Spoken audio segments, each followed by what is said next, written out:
And we should be back. Are we back? Just a standard issue service hiccup looked like.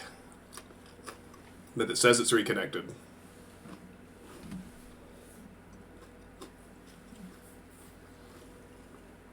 Are we back live?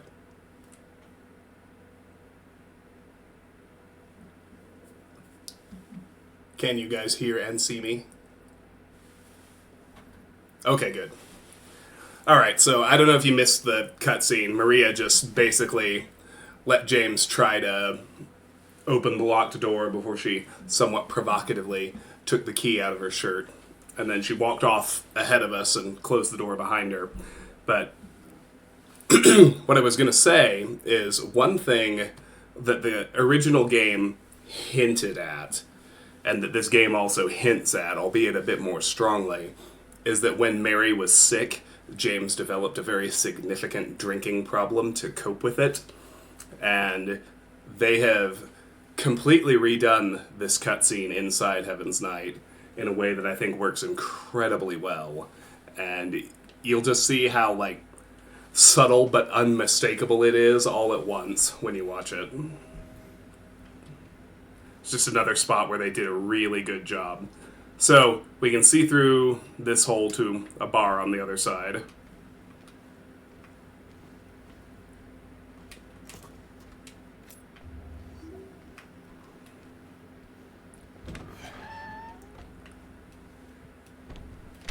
We were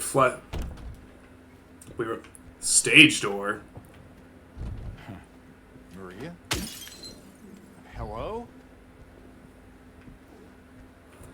Yeah, just a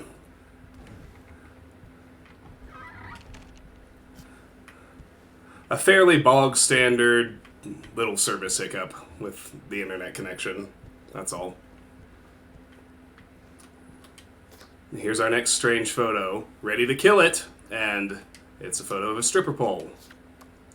It's got the carrot symbol and a 2.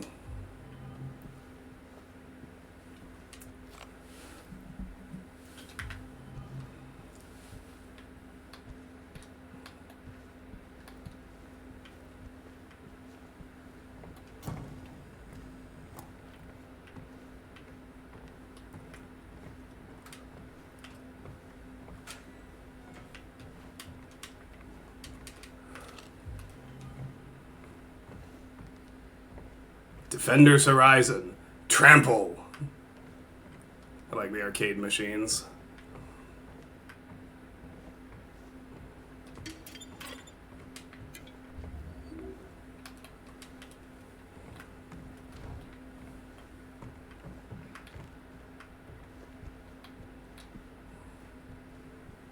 Paradise.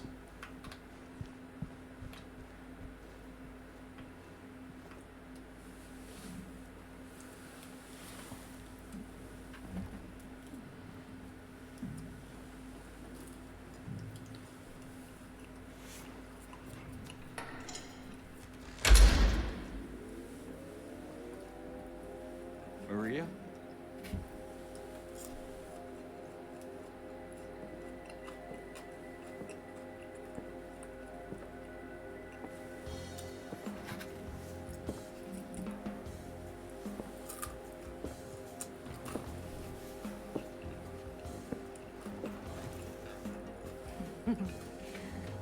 What? Come on, don't give me that look. I was just kidding. What is this? Is this a special place you met? Don't be silly. Just have to go through and out the front.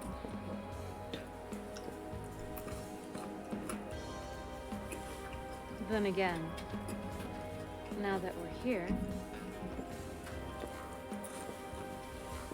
can't we stay? Just for a little while. Catch our breath before we head back out there. I don't have time to take a break. Mary could be out there, waiting for me. I know. It's just... this place, this whole thing, it's like a nightmare. I just wanted to get away from it, even for a second. I'm sorry. No, it's fine. Sorry, I didn't mean to. I guess this place is getting to me, too.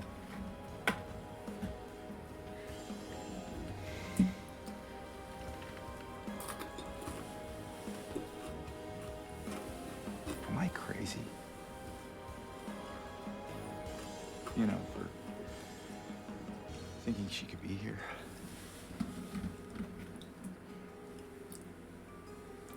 Crazy is one word for it, I guess. I can think of another. What's that? Hopeful. Well, that's a nicer way of putting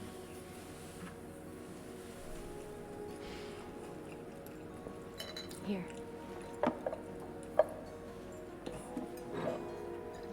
What are you doing? Something to take the edge off.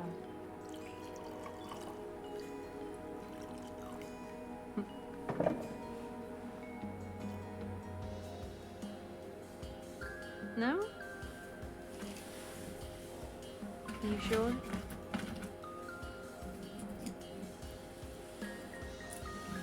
Fine. Be that way. Here's to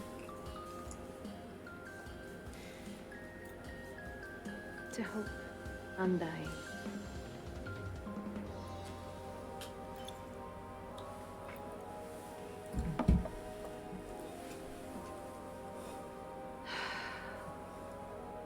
We should probably get going.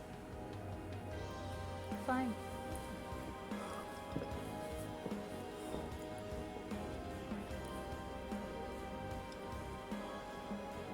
Ready when you are.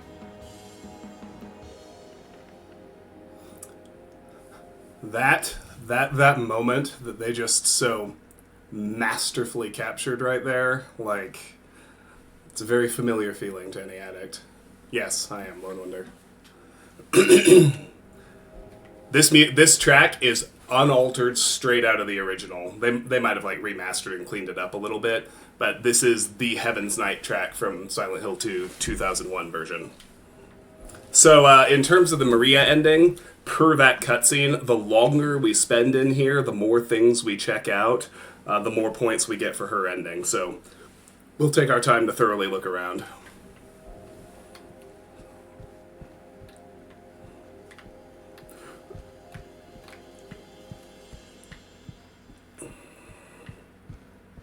Yeah, this is where we came in, so... She's right here, so let's just make a counterclockwise circle to get to everything. It's a nurse uniform.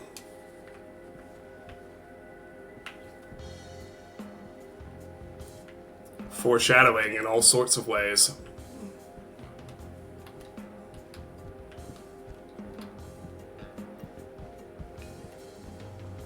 Dream. Heaven's Night Party, November 22nd, 8 p.m.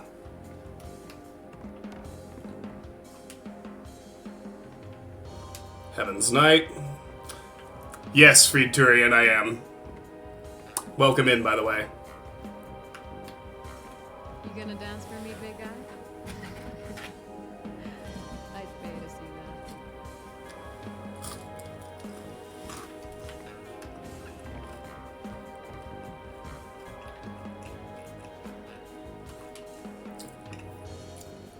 that. Lost and found. We've got some sunglasses, a wedding ring, and a wallet. There's the glass still sitting there untouched. The Fifth River, Special Old Reserve. There's the whiskey bottle.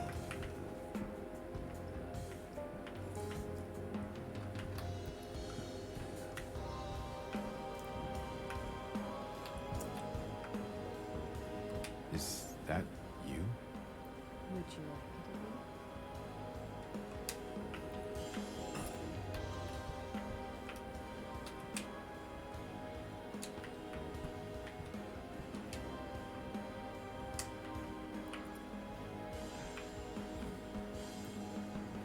the woman.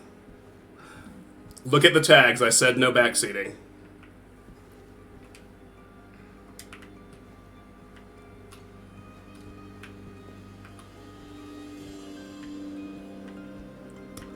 Alright, let's save and then head on out. Alright, we've got to start overwriting now. I think it keeps 10 at a time, so. And since we're at a save point, I need to let the dog out, so I will be right back. River's over here looking at me, letting me know. Come on, girl.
Alright, and the jellyfish light goes off every 4 hours, so I will turn it back on.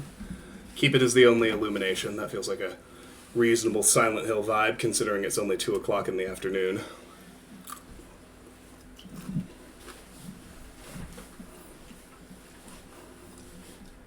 But with that done,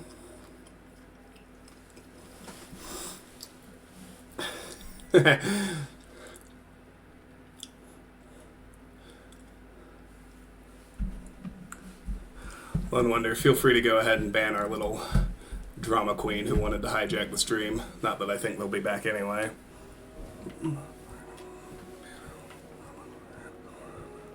Let me know when you want to move on.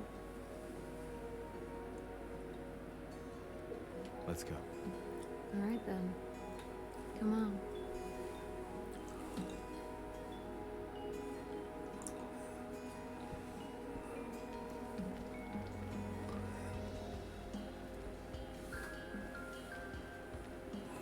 We could come back later if you want. You know, in case we need a break. I'm not sure if that's a good idea. I mean, any port in the storm. I guess so.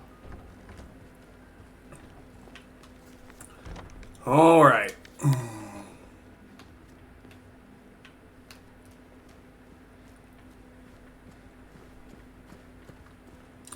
Back out on the streets. The storm seems to be over. This is all brand new to the remake. Everything from here forward until we get to the hospital.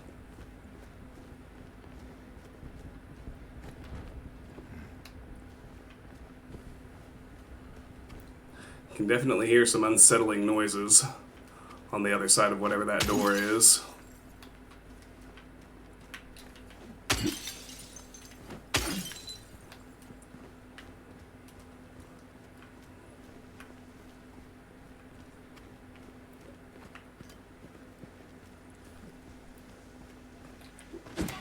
Okay, not far now.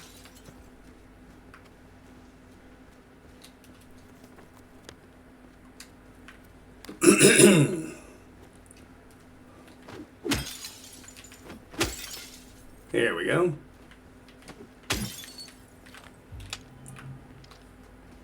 We're at over 100 handgun bullets now. That is excellent.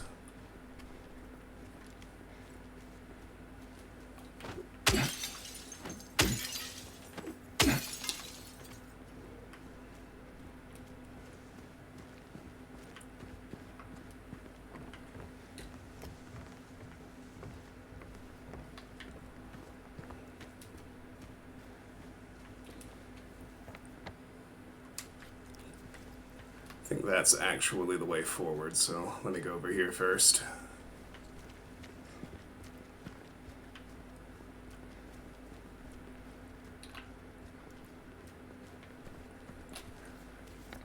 Guess we can't go that way, and if I remember right, over here there is a single mannequin gank. They're Yep. coming.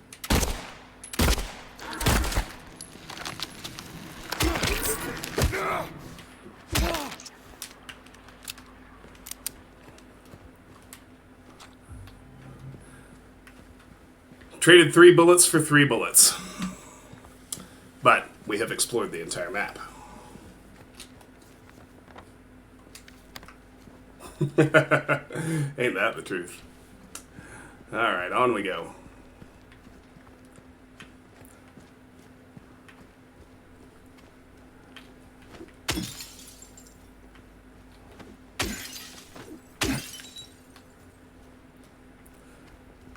So we made it to the other side of where we were before. On the other side of that chasm. Some detour. But hey, at least we're here. Here meaning where exactly? Come on, we'll find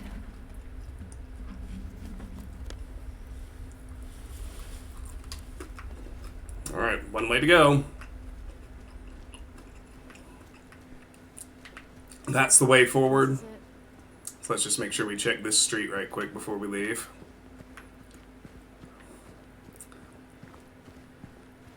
So despite the insinuation that Heaven's Night might be a port in a storm, we never get to go back. Bug here, somewhere. There it is. Get wrecked!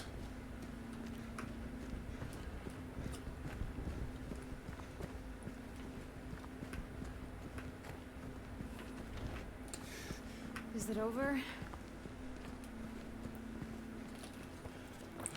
Alright, so that's the Reverie Theater. Another new location for the remake. But first we're going to enter Moonlight Grove. Also new.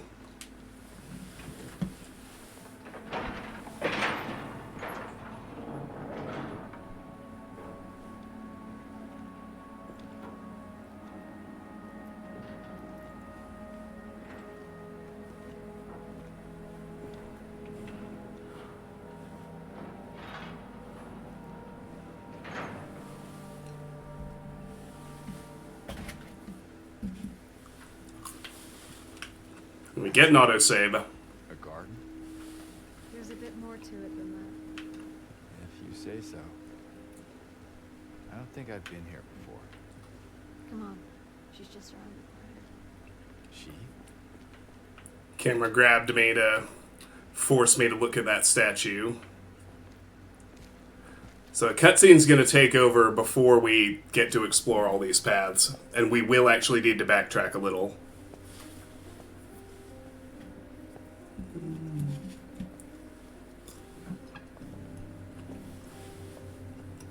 Brand new scene.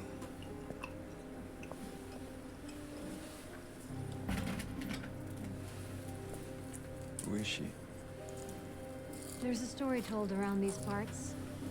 Kind of a local legend. Tells of a woman who was cast out. Sentenced to die on an island out on the lake. There was a man in town who fell madly in love with her. And every night, he would sneak out. Row across the lake, bringing food and company. And every night, she would stand there, on the shore, holding a lit candle to help him find his way. But this one night, a terrible storm broke out. Caught him out in the open, and it blew out the candle. Even in darkness, the man would not give up. He would not turn back. So he fought against the raging waters until finally the lake took him. They say even then, the woman never lost hope. She kept coming out at night, kept lighting the candle to bring her beloved home, to lead him to shore. Not sure how much truth there is to it. It's probably just a fairy tale. But she's become something of a local saint. Patron of undying love. Hence this place. She's not here. What? She's not here. And why would she be? I don't even remember this place. Excuse me.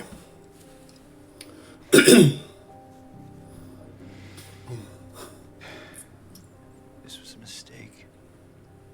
I shouldn't have come here.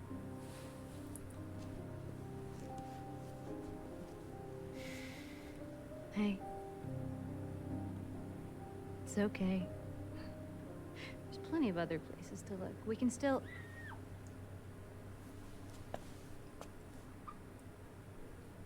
Come on.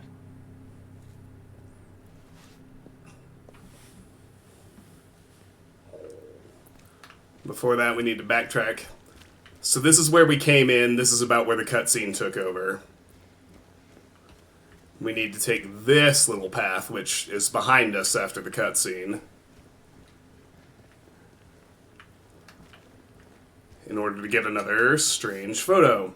Church entrance. And, yeah, it's a picture of a church window. Birds in front of it with a number 5.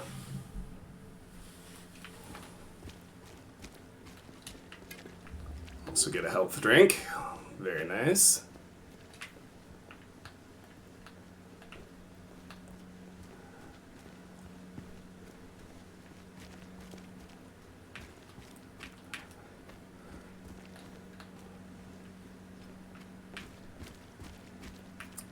Just making sure there's nothing on the ground or anything. I don't think there is.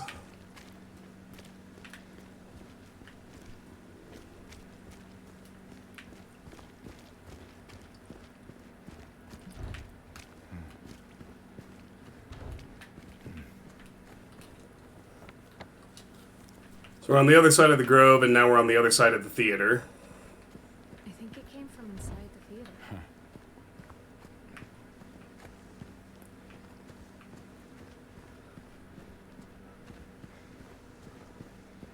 The lighting in this game is so good, too. You can tell the sun is starting to go down as we get to this point in the game, even behind all the fog.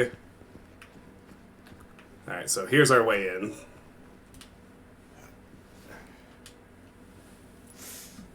You okay? Yeah. Maybe you better wait here. Okay. Not much of a movie fan anyway.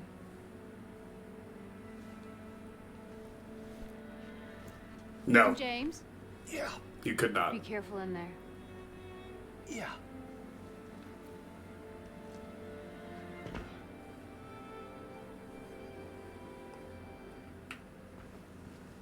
This is boring.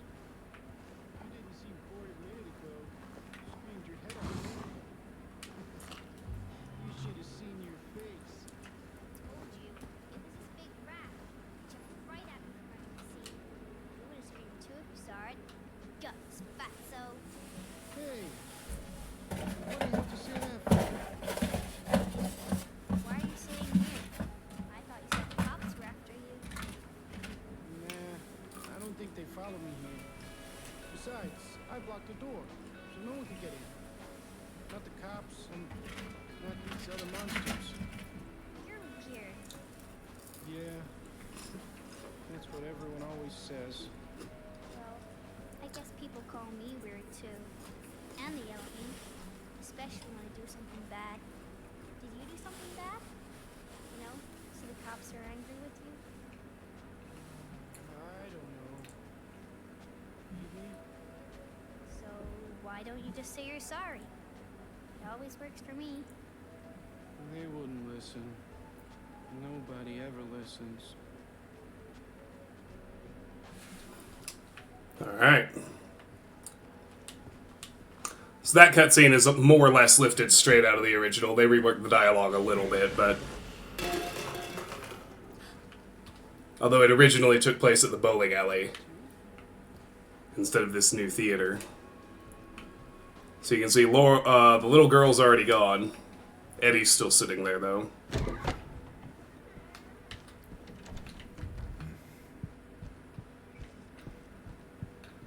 I like the movie posters. Wonder who the fake actor names actually are, but non-existence. I was here. The void screams back. Artificial sky.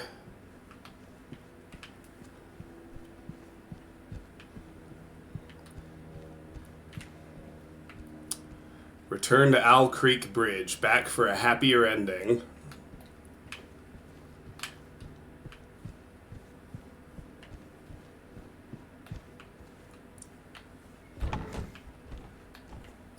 Before we head in there, we can get into the bathrooms, and I think each one has a pickup, if I remember right. There's some ammo.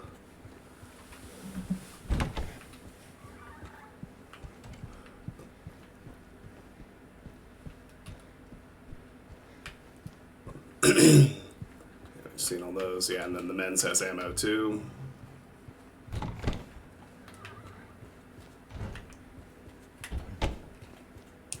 Locked stalls are classic Doom monster closets. You never know if that's what they'll turn out to be or not.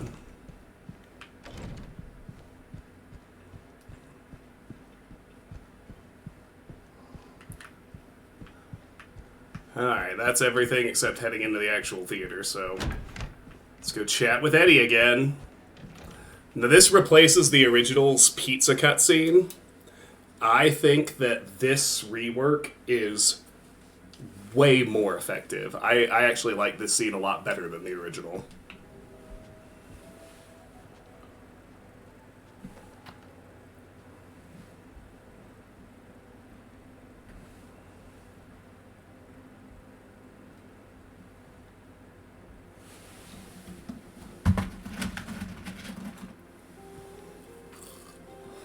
Eddie?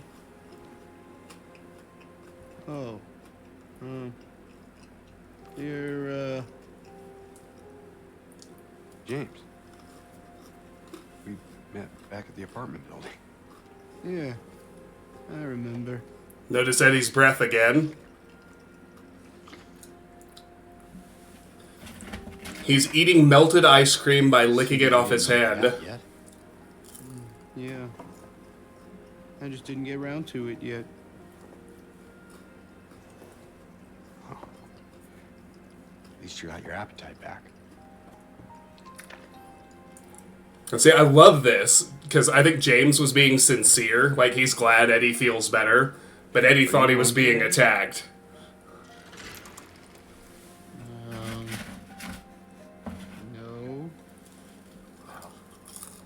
That's probably just Laura messing around.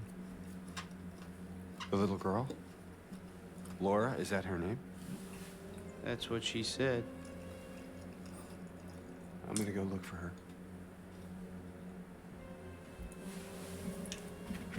You coming? Now you want me to come with you? Never mind.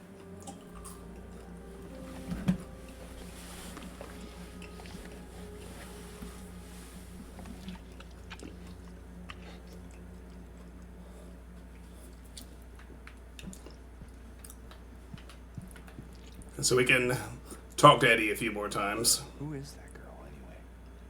I don't know. All I know is her name. I swear. Didn't you want to go after her? Better hurry. Laura can be pretty quick when she wants to. Suit yourself. Let's see what he's got. It's Toluca Taste Strawberry Ice Cream. So back here is another strange photo that you can miss because James walks past it in the cutscene. Best flavor, and it's a photo of a couple of tubes of lipstick with the number 8.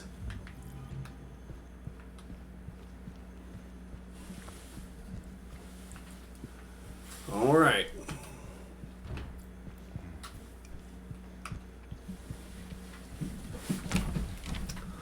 Looks like maybe a 2-gallon. Like they wouldn't sell that in a grocery store. Like you'd have to buy it wholesale to, sell at a restaurant or as a concession in a movie theater.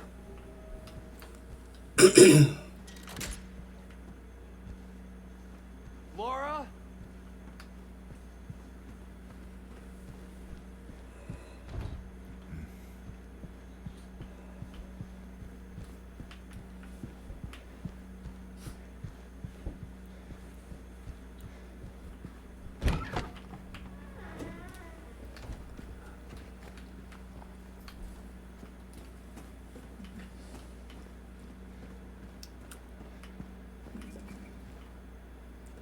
Might even be a 5-gallon tub. It's hard to say.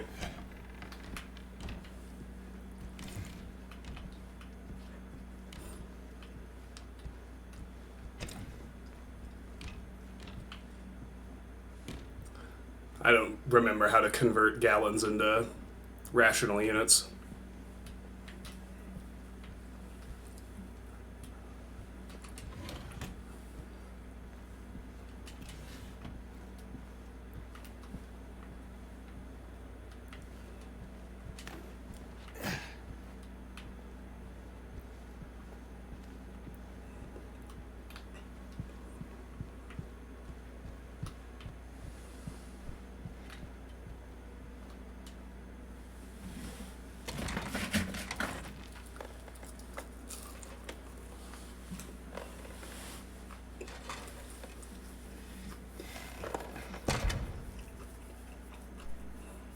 Hey!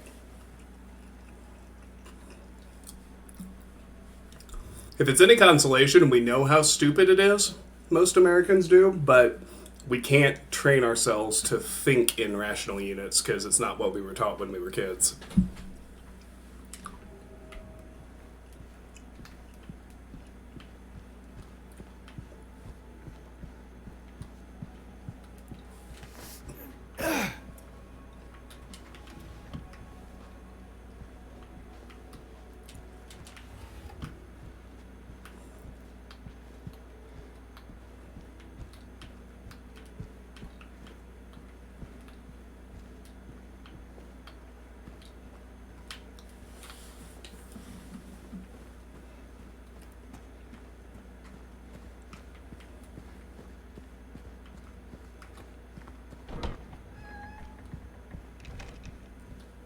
Laura, stop! It's dangerous!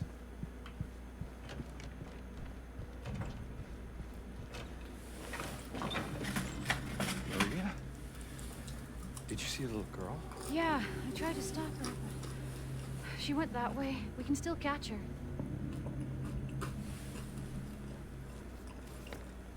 So now we're on Carroll Street, south of the barrier we found earlier, at the front end of the Reverie Theater.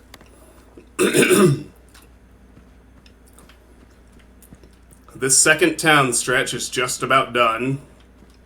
Very soon we'll commit to the hospital and we'll be in there for a long time. Would not be a Silent Hill game without a Nightmare Hospital level. And this one is really well done.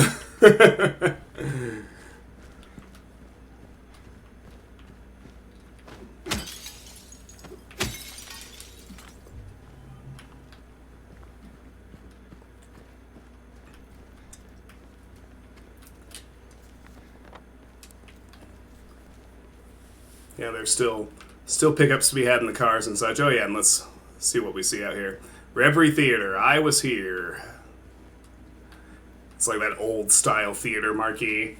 You actually do still see marquees like that here and there in the States. I don't know about other places.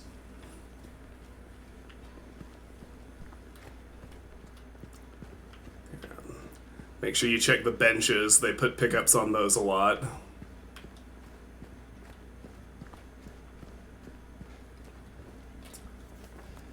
So here we're on the other side of the Cat Street barricade. Got some handgun ammo.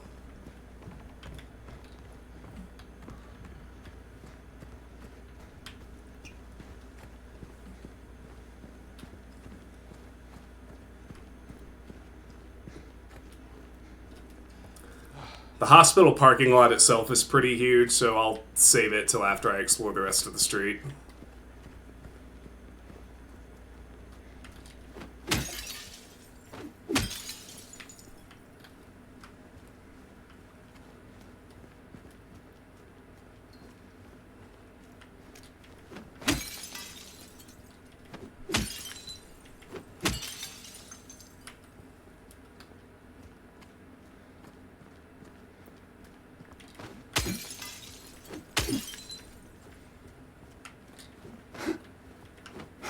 Oh, come on. There we go.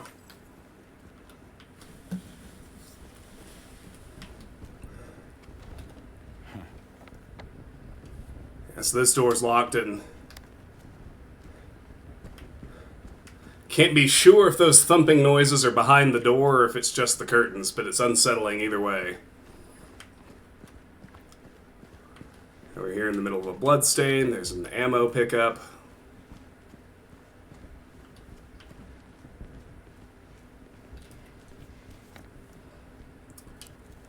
I can't go further south on Carroll Street.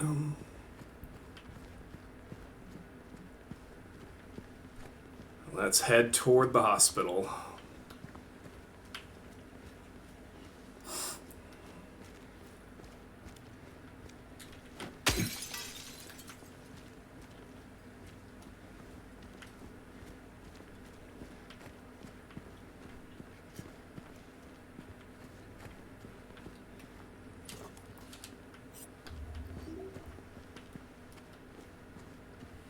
James, look.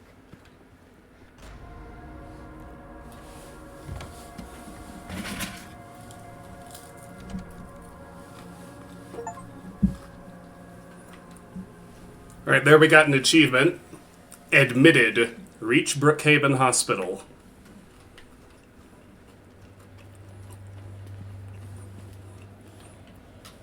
So before we follow Laura in, just want to make sure I've checked the entire parking lot, because I actually think there are still another couple pickups out here. I don't want to miss those.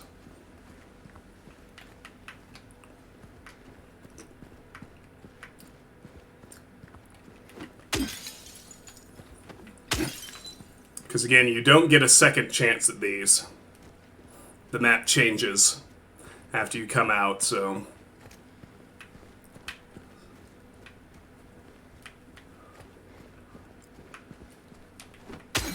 There we go.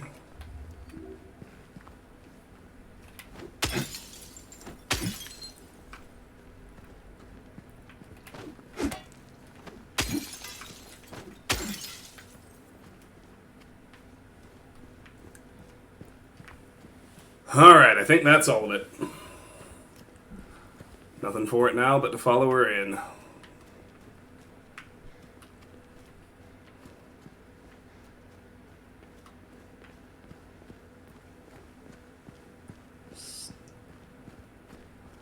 There might be one bench over here, but no, there's not.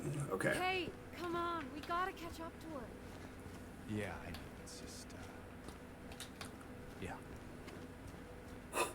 All right, in we go. Hey, Zippy, how you doing? It's so good to see you. How are you, my friend?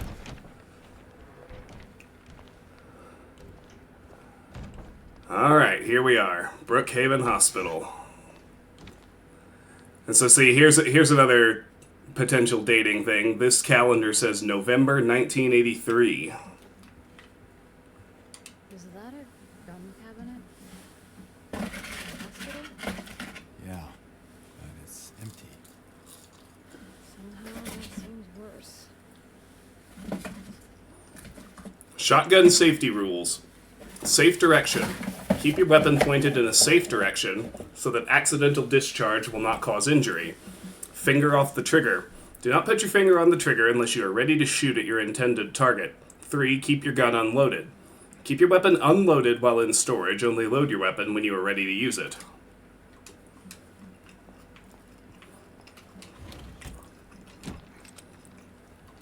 And sure enough, we find our first shotgun shells. Ammunition for the shotgun. And since I haven't looked at it yet, the steel pipe. A 3-foot-long steel pipe, cold and smooth to the touch.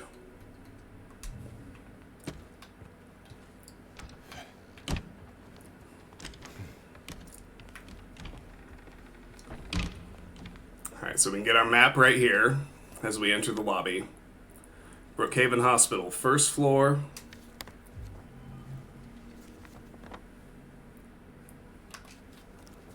Second floor, third floor.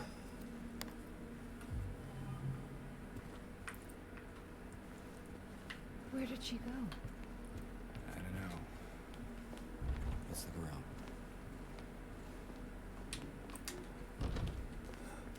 around. Alright, so can't get into the locker room. Can't get through there. Bathroom's open. Restroom, I should say.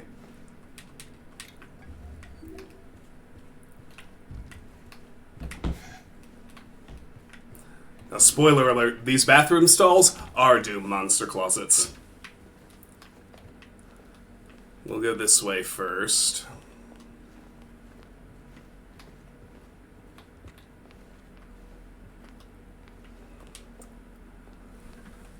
Dr. Hughes and Dr. Atkinson in the garden.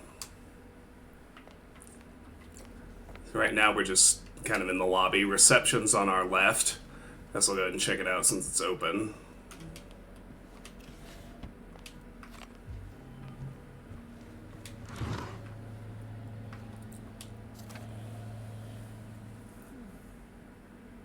Due to repeated instances of keys getting misplaced, from this point forward, they are to be returned to the locker at the end of every shift. All staff are required to memorize the padlock combination and are not to disclose it to anyone but authorized personnel under any circumstances. In case of any problems, report to the head nurse in examination room 3. Alright. Alright, there we go.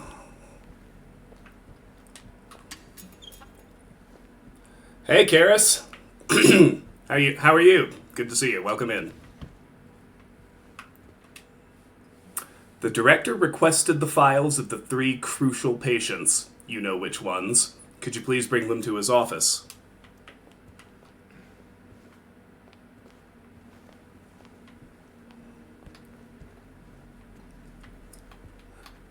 Alright, so this door is unlocked.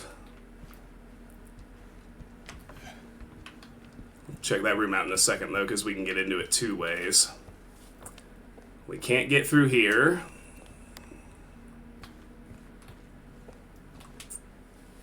If you've played any Silent Hill game, the mere sight of this photo should make you anxious. Nurses in training.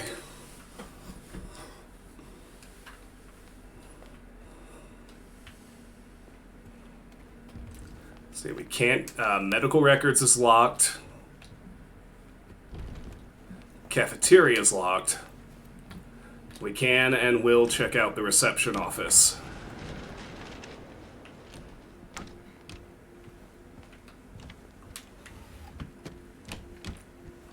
Looks like there was a key in there. No combination, though. We should look around. Might be written down somewhere. So that's the padlock that the note we found was talking about. I'm going to hold off saving for just a minute. It's nothing dangerous is going to happen just yet.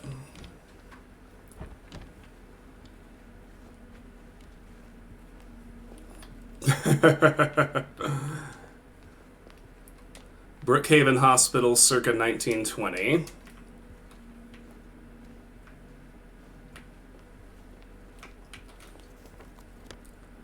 So we've got exam room 1 on our left. Locked. Remember, if you experience poor appetite or significant weight loss, insomnia or hypersomnia, loss of interest or pleasure in usual activities, feelings of worthlessness or guilt, diminished abilities to think or concentrate, contact your healthcare provider immediately.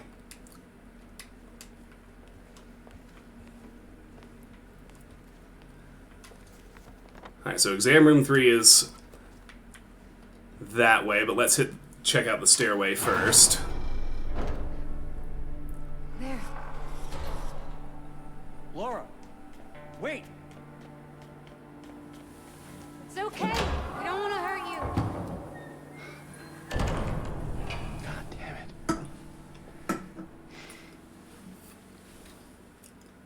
Why would she run from us? I don't think she likes me very much. But why? I don't know. So you can see she was drawing, like, an angry, vicious wolf. Menacing this innocent little rabbit. The Laura's drawings are something that Bloober mostly added to the remake, and they say a lot about her state of mind. I think they're an excellent addition. So, of course, she locked us out of the second floor.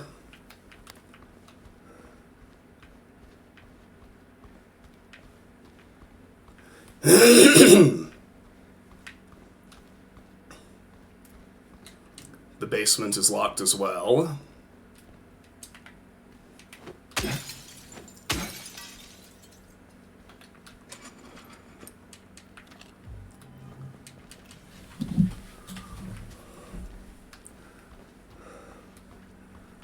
So that leaves us with one way to go, which is toward exam room 3, where it's been hinted we can learn the padlock combination to get to the key in the reception office. 2 is locked. Elevator does nothing.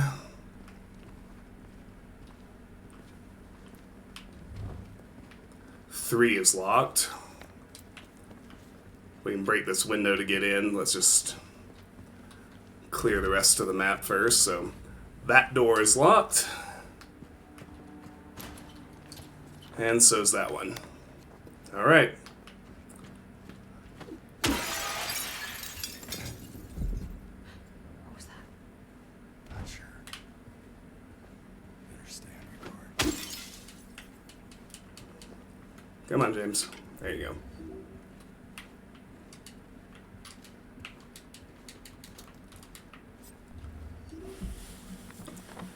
Okay, so that's exam room 3.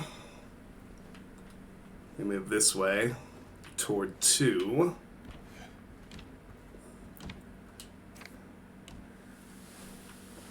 If the second were as high as the number of nurses, it'd still be 1 short, with 2 of them dead and 1 just a fraud.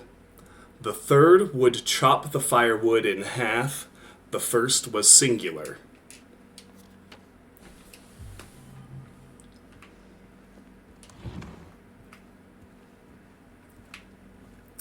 So that's the hard mode riddle to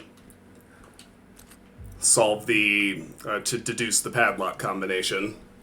Let's head up there and then we'll read the note again.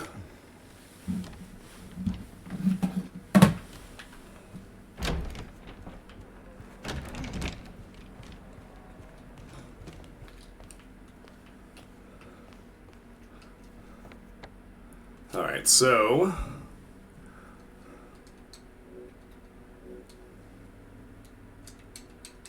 let me clear these out so they stop blinking at me. Okay. The first is singular, so I think that pretty simply tells us that the first digit is 1. If the second were as high as the number of nurses, it'd still be 1 short, with 2 of them dead and 1 just a fraud. So we need to go look at the nurse photo, which should give us a number. 1, 2, 3, 4, 5, 6, 7. 2 of them dead and 1 just a fraud, though, says that 3 of them aren't nurses, so there were really 4 nurses, and that's 1 short of the second digit. So the second digit should be 5. 1, 5, and then the third would chop the firewood in half. That's referring to this other photo, where there are 4 trees. You looking for something in these photos? So if there are 4 trees and we chop that in half, that says that the code is 152.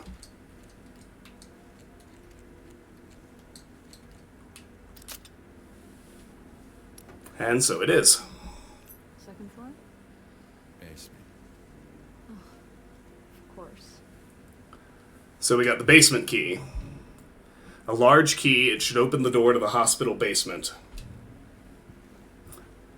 Okay, so this is the point where I'm going to save, because I'm sure you'll be shocked to know that basement is where things get dangerous. And since I'm at a good little stopping point, I'm just going to grab a fresh drink. Should only take a second.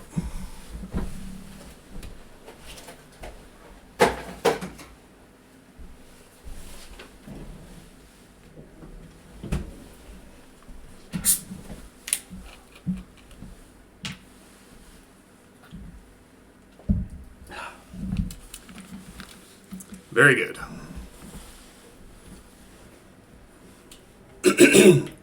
All right. To the basement. This place feels so empty. More than the other places we've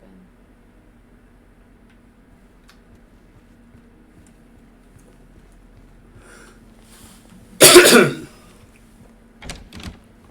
I love the puzzles. They're great in the original game, and I think they're great in this remake, too. And we get an autosave.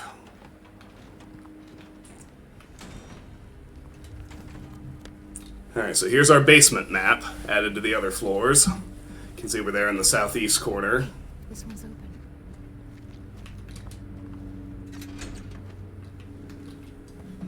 Can't get through there. Doesn't work. And so Maria's talking about this elevator, where the door's a little ajar, but there's no power.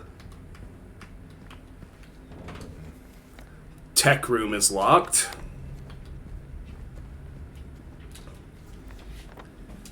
Cut off from that segment of hallway, so we'll head into the pump room.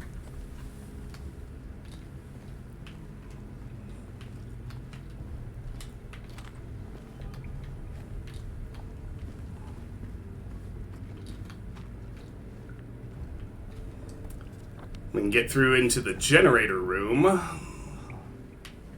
Generator. You think you could get it working? We get the elevator running again. Looks like we need to find some fuel.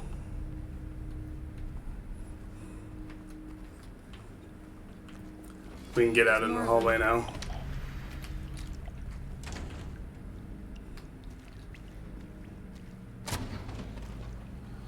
Yep.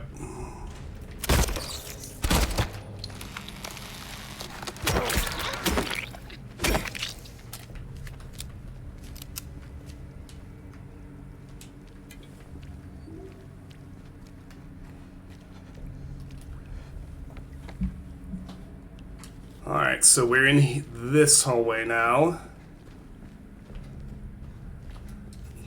Can't go this way. So on the left is the boiler room. 2 boiler rooms.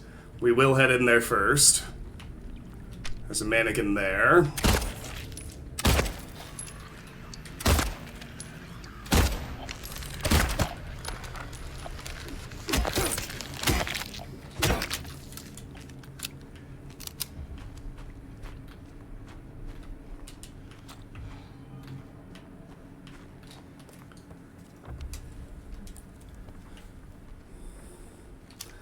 And I believe there's another one in here as well. Eyes up. Yeah, there it is.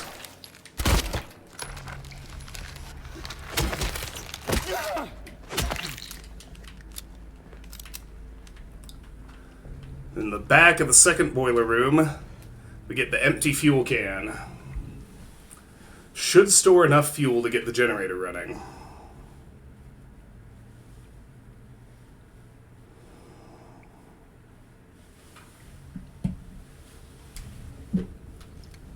Oh, and while we're in there, yeah, perfect. That was intense.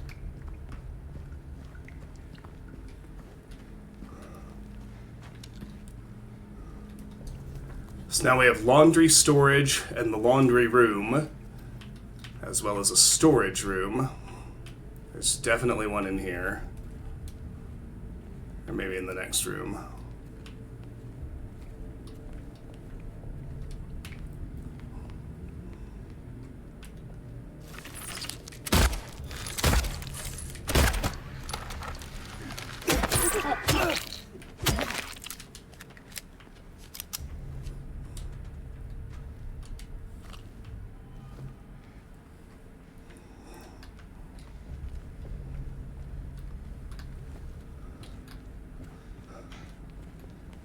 Alright, so we need to push the cart to there to get to the storage room. But before we do that, let's explore the rest of it. Running low. Bleach, white laundry detergent, starch, white sheets. The amount of bleach you use is getting ridiculous, and the sheets are not getting any whiter. I won't ask questions, just end it. This is an interesting note that they added to the remake, because I can't help but think this has to be tied to the giant white sheet barricades that we keep seeing out in the larger town.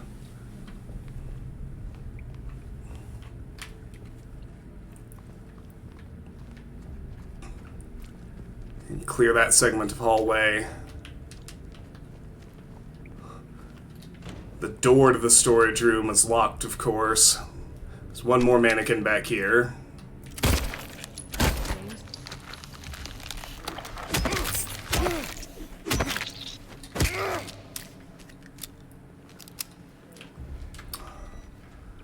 Now, for whatever reason, this one almost always tries to reanimate when you unlock this gate from this side, so I'm just gonna be ready for that.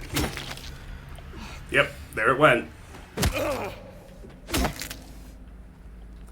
But we got it in time. Now we can unlock and open this, which loops us back to the stairway, which we definitely want. And for now, use this to get into the storage.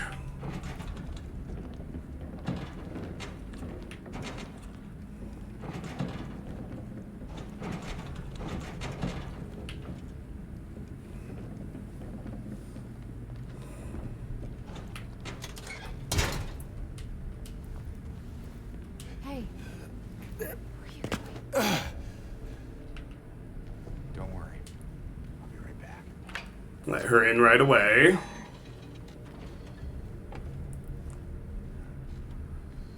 Now we can look around this room.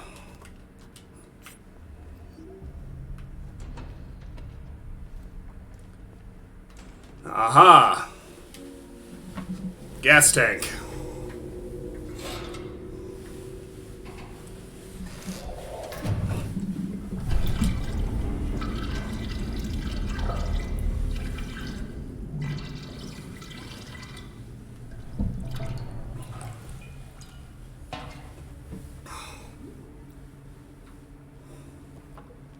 Filled fuel can. It's filled with gasoline.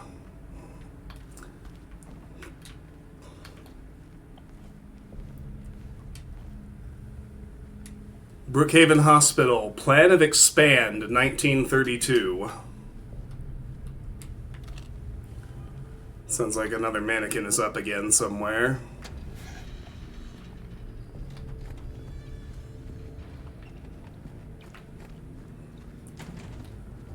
Be careful on the way. Yep.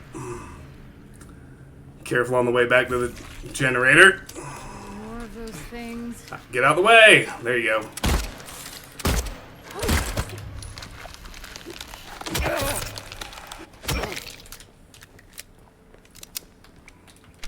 And then we saw one hide over here, so we know that's waiting too.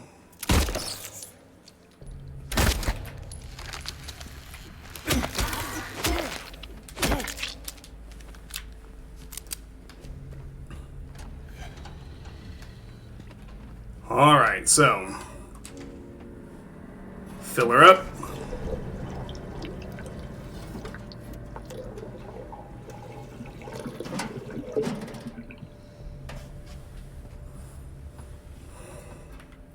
Autosave and turn it on.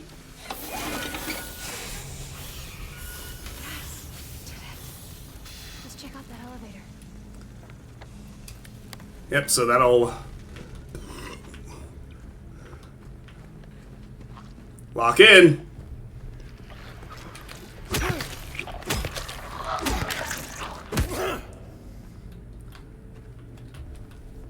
It came out of the tech room, which is open now.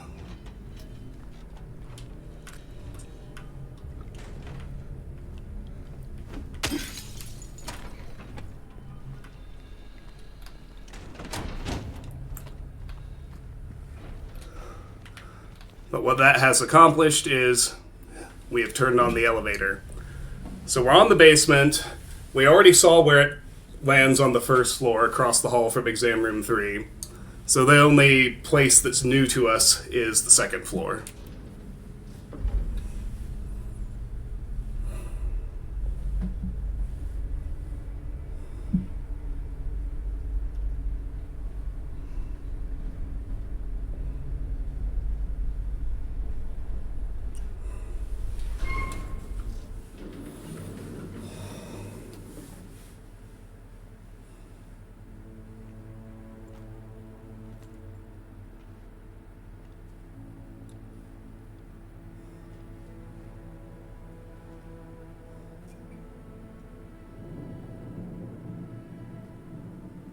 It's dark out, and it's starting to rain.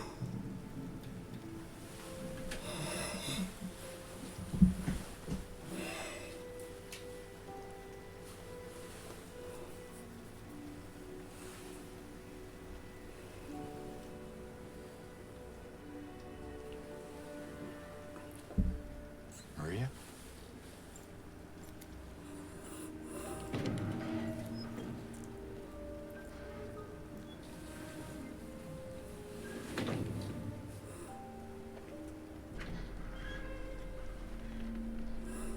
Hey.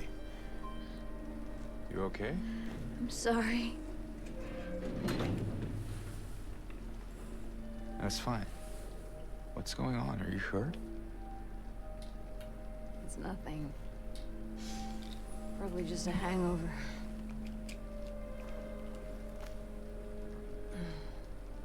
Maybe you should rest.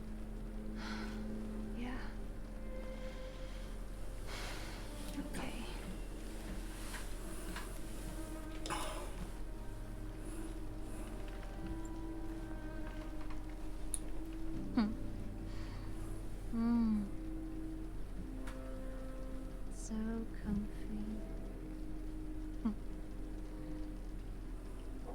for Laura. I'll be back as soon as I can. James?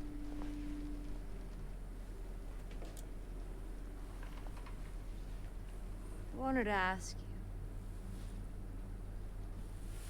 What if you can't find Mary? What will you do?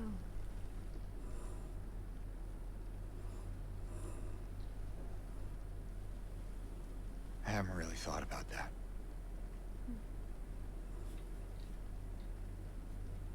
Get back soon, okay?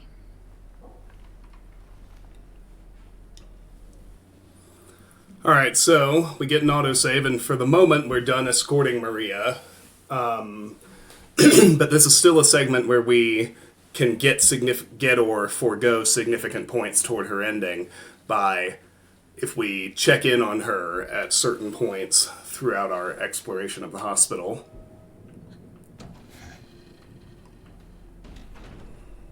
Sorry, I just need a moment. I'm alright. I'm just tired.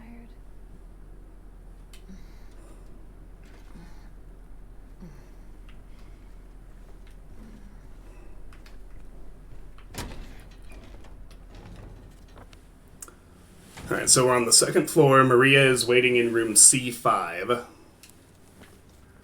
Let's check out this wing we're in first. Take care of what matters most. Leave the rest to us. Toluca Palliative Care Center.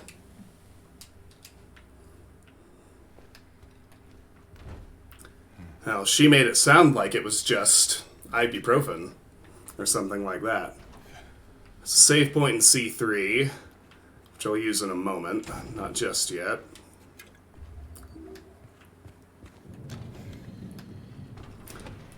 There's the elevator we originally came here in out of the basement. Can check out this restroom. Where there is handgun ammo.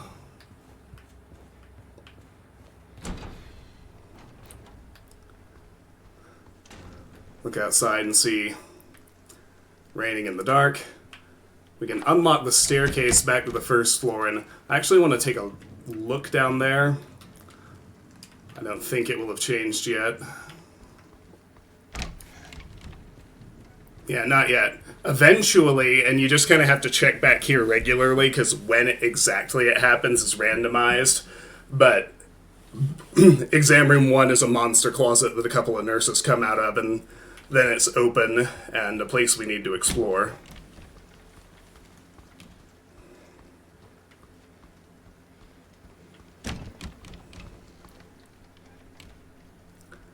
Let's look in C2.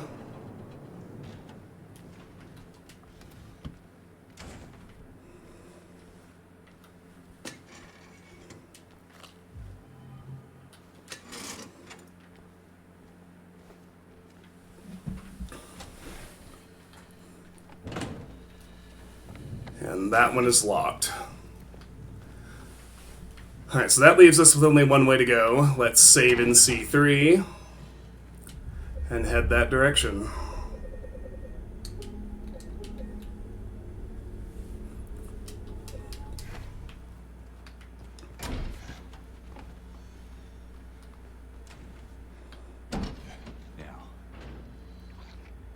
Where is that girl?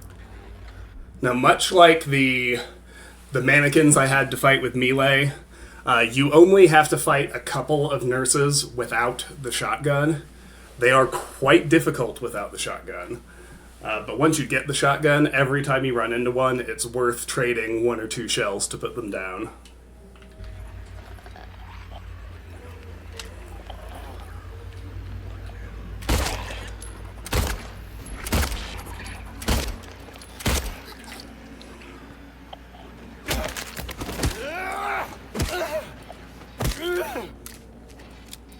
Yeah, you really just want to kneecap them as fast as you can.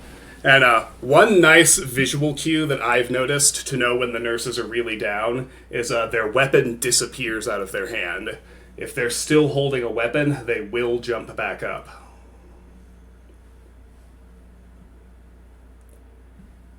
Just a couple of emails to erase. Alright, so room L2 is locked. L3 is also locked.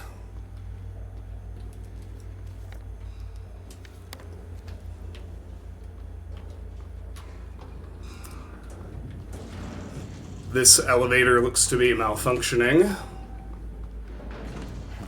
That door is locked.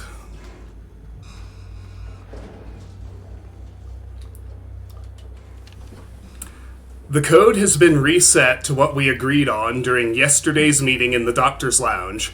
Like I said, I don't want anyone writing it down on little pieces of paper for me to find. Be responsible, people.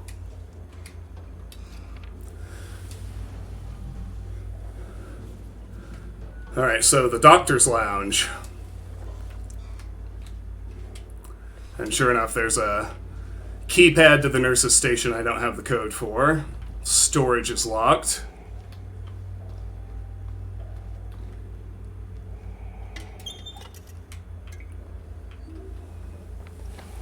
It looks like here we can get into L3 and the observation room. So let's do that.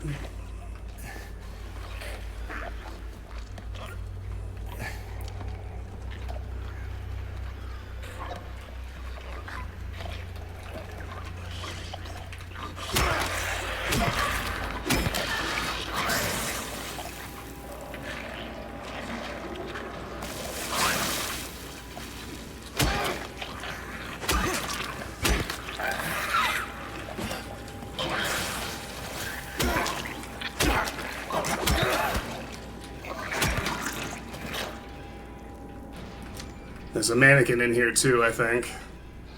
Yep.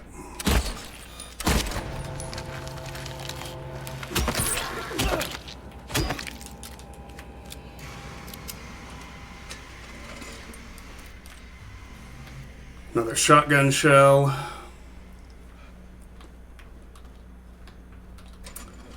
Yeah, like I said in part 1, it is actually a pure timing-based iframe dodge. If you time it right, it's not about hitboxes. Although you can certainly dodge your way right into the path of their next attack, which you've seen me do multiple times.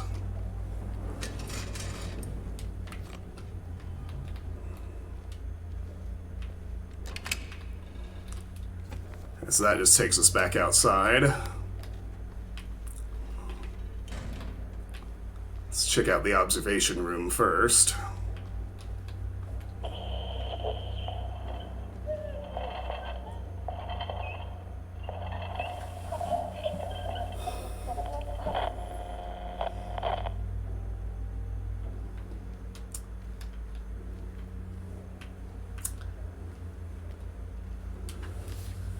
Alright, we have a photo called Her Drawings, but what it looks like is a bunch of bullet holes in a concrete wall. Number 9 on the back.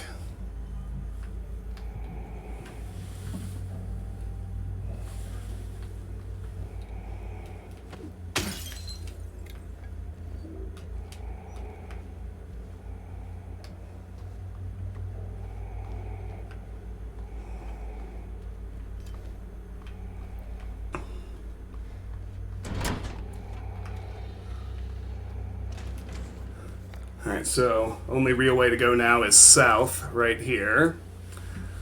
Give me a moment. I am being called.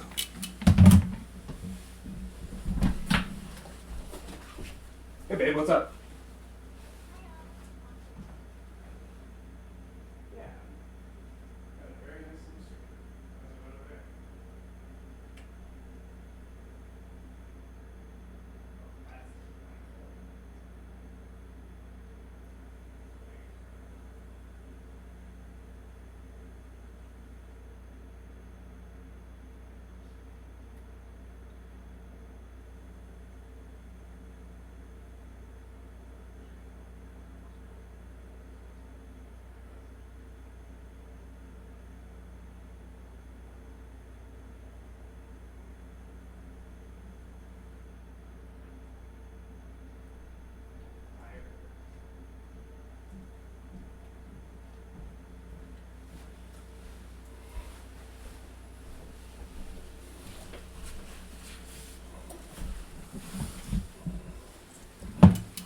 Just calling to say hi. She's lovely.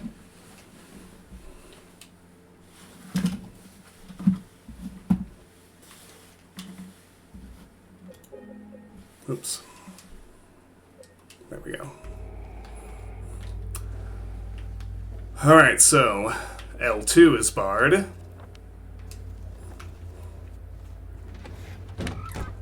We can get into the laundry room,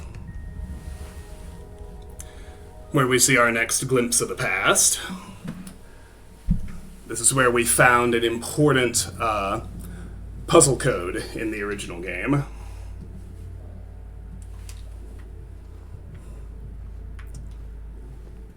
And we can also nick some shotgun shells.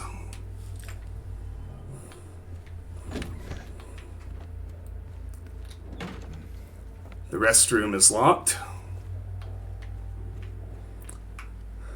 In front of us is the director's office. Before we go in there, though, let's circle back here, because we can, in fact, unlock this door. Open a shortcut back to Maria and the save point in C3. And we can get into the shower room, which I will go ahead and do. Focus up.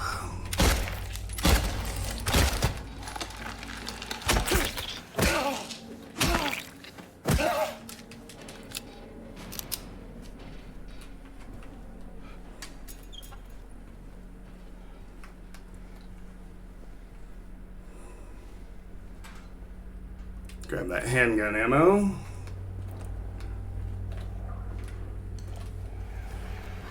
And from here we can get into L2.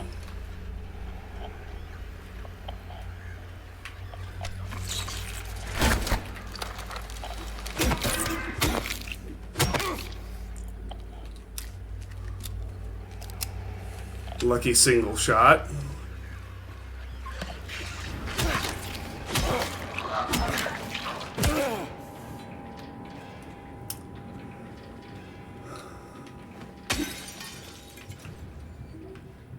Alright, so this was the barred door in the hallway, but we can explore the room itself. Health drink, shotgun shells, handgun ammo. Very profitable room to explore. And then we can unlock this door, which circles back there as well. Let's go look across this hallway into... Yeah, I already unlocked that. Let's look in C1.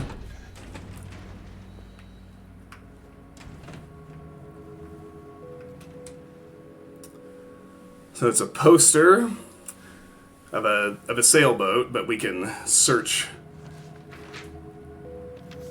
Behind it, we find this red eye and this note stuffed into what would be the pupil. Patient interview transcript. Annotation.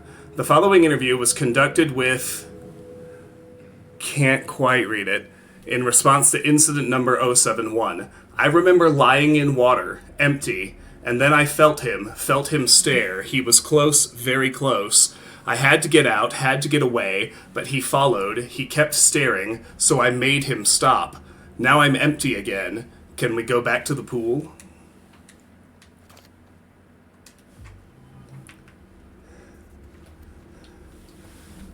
And James has marked the pool on his map. Something there with the red eye.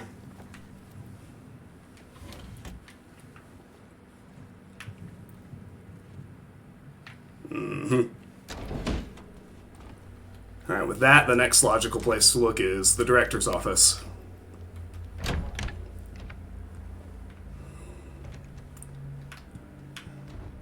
And it's in this room that we find the central puzzle for Brookhaven Hospital. But first, let's do this.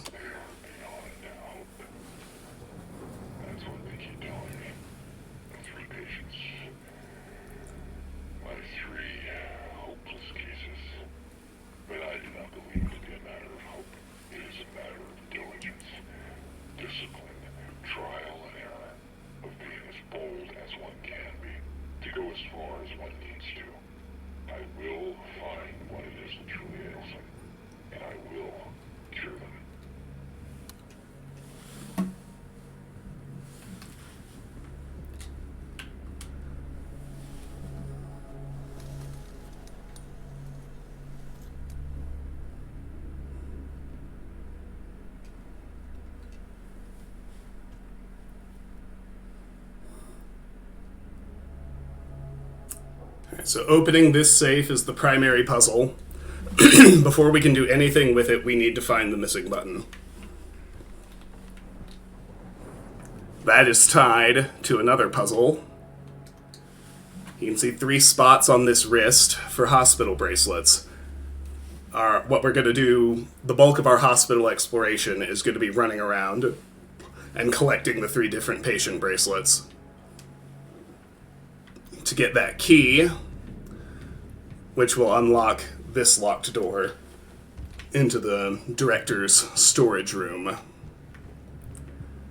There are 3 memos over here that we want to pick up and read. Brookhaven Hospital Treatment Evaluation Card, patient file number 1. Patient number 0130, designation 295.3, room number S3, moved to L1. Initial symptoms: intense and unrelenting anxiety. Current diagnosis: symptoms have intensified into full-blown paranoia, visual hallucinations.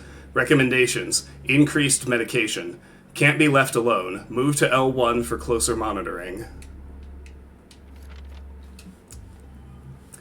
Collected evaluation card, patient 130. And James was marked to L1 on his map. Brookhaven Hospital Treatment Evaluation Card, patient file number 2. Patient number 0090, designation 298.0, room number D1. Initial symptoms: sensory delusions. Current diagnosis: insomnia, refuses food, water. Delusions persist. Recommendations: forced feeding and hydration. Bathing required. To be carried out in the treatment room. Sleep medication. Constant surveillance.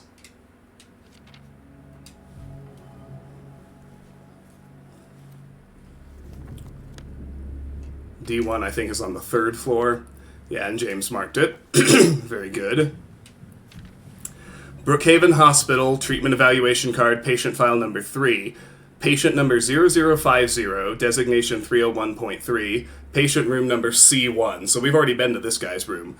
Initial symptoms: sudden outbursts of aggression, visual and auditory hallucinations. Current diagnosis: these are all crossed out. He had typed, current therapy is considered effective, unprovoked outbursts declined, social interactions improved.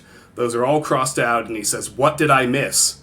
Recommendations: continue with the current therapy. Crossed out, water has a calming effect. He's written, it used to. Sorry, just a couple messages to delete.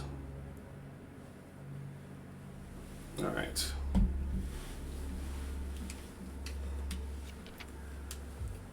So having been to C1, we know that one's actually pointing us to the pool down on the 1st floor. So I will save before leaving the director's office.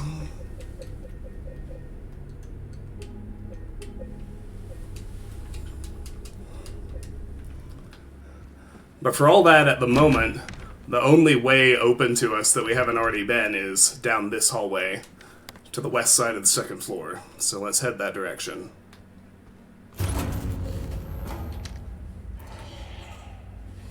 This is quite an effective moment with a single nurse.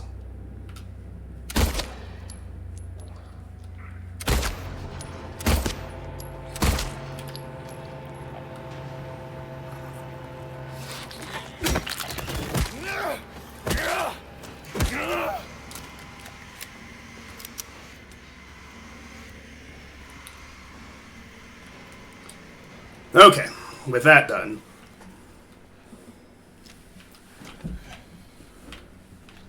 Can check out the restroom.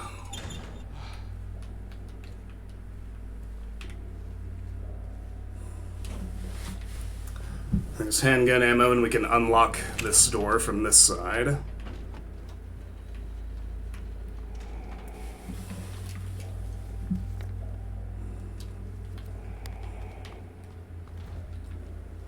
Whatever that room is, it's locked.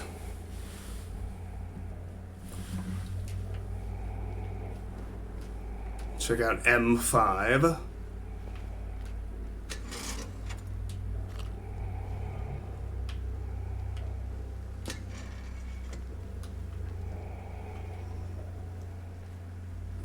Couple of handgun bullets, very nice.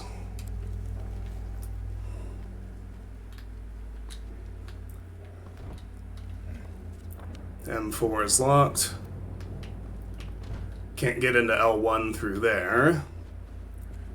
M3 is barred. M2, nothing, but M1 should be open. And this is another glimpse of the past. The hospital central puzzle was located here in the original game. Good night, Hermione. And you can't quite read it, but they even still have smudged on the wall the original riddle.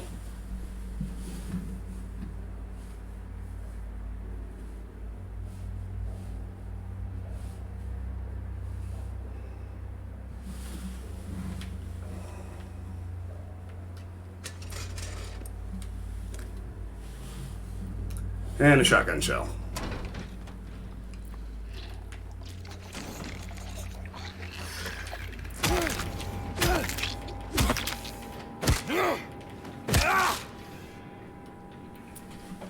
Hey DLF, that's excellent news. Glad you're here. Okay, so this room, this way into L1 is locked, but we can find a key for it. Men's locker room is closed. Before the women's locker room, I kind of want to circle up and explore this hallway. That route into L1 is barred. But here, we can unlock this door back into the main room.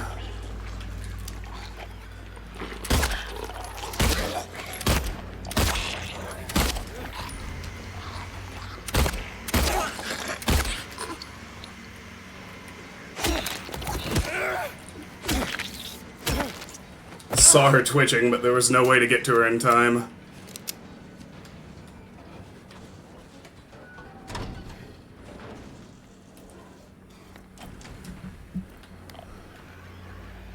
Then if I head this way,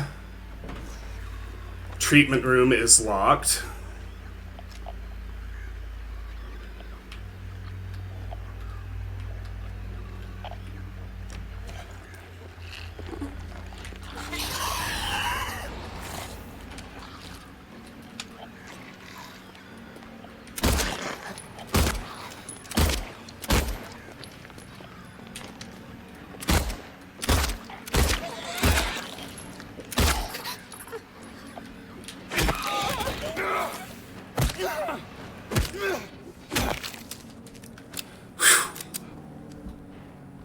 Okay.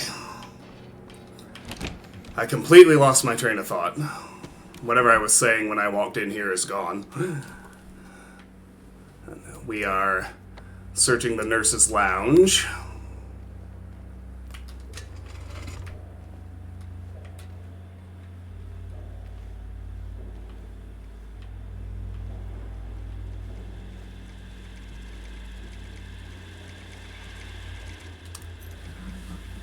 Where we find the L1 room key. The tag says L1, seems to open one of the patient rooms.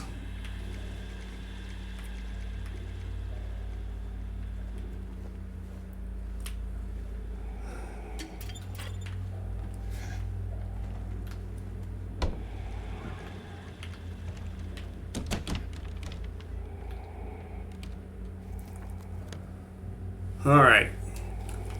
Now, before we go into L1, we still need to check the women's locker room, which is open.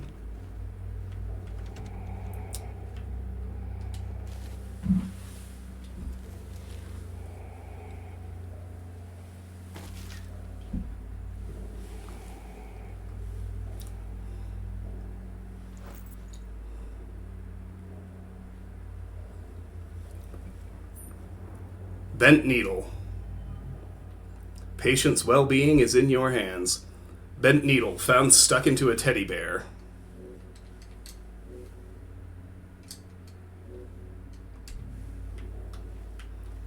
And here's shotgun shells, and here is the shotgun. So it gives you a hotkey to equip the shotgun. A pump-action shotgun with a wide blast radius. The magazine holds 6 shells. Not very handy, but powerful.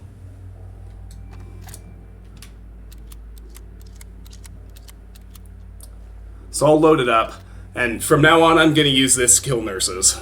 It's more than worth spending the shells on them. Except on certain rare occasions, the nurses you can almost quasi-stealth kill if you manage to sneak up on them and get a melee whack in from behind. So where it's feasible, I will try to do that, but otherwise trading a shell to put a nurse down is always worth it. Like so.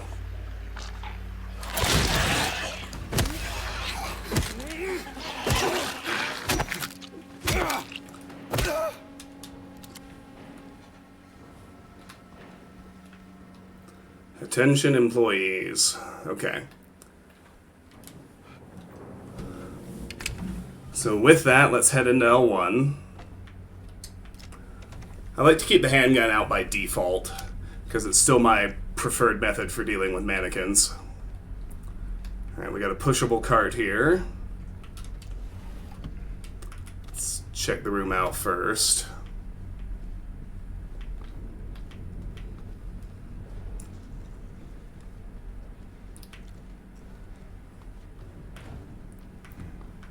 Okay, not really anything else to do.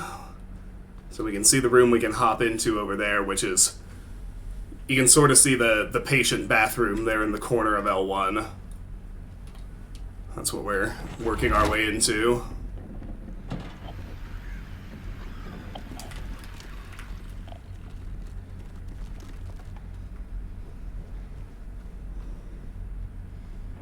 Where was that?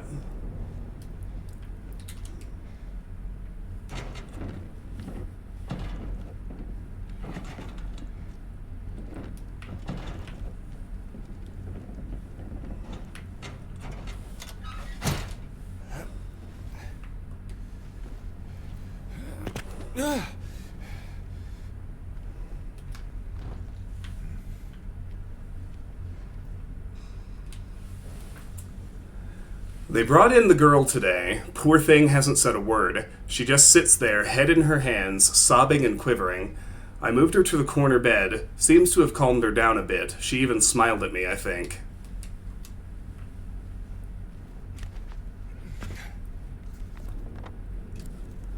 Now we're in... It's kind of the other half of the room.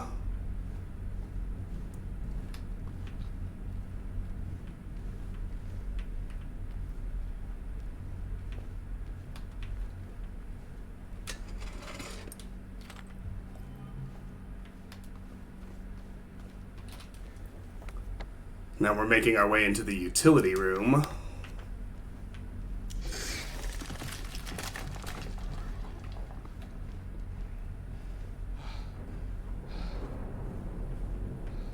That was effective. Good job, Bloober.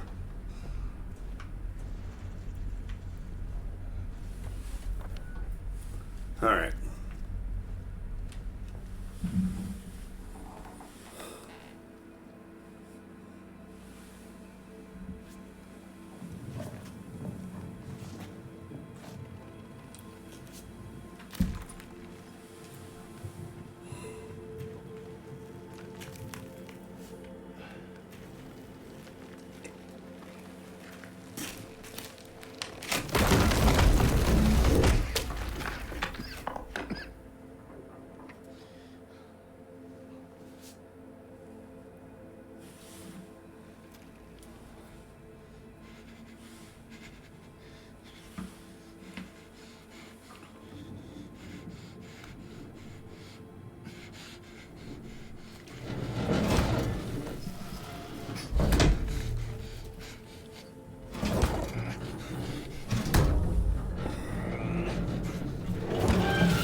And so we're back on the first floor, behind the barrier in this little unnamed room.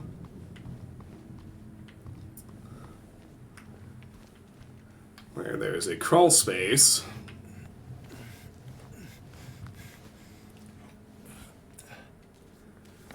That gets us into medical records.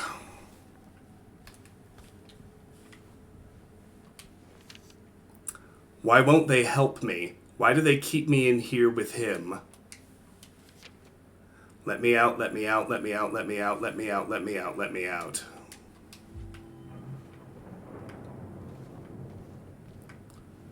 And then back here is another glimpse of the past. There was an important note, and you can see actually that broken in half keycard looking thing next to the typewriter. That was the purple bull key in the original, part of solving the central puzzle. Replaced with other things in this game, equally effective.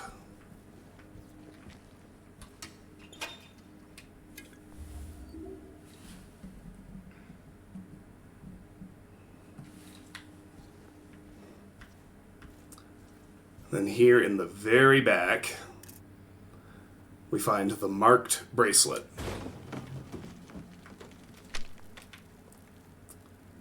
First of 3 key items. If I can just time it right, I should be able to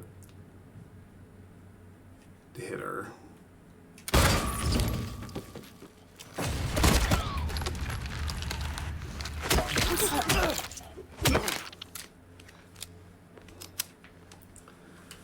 She kindly doom-closeted us our exit.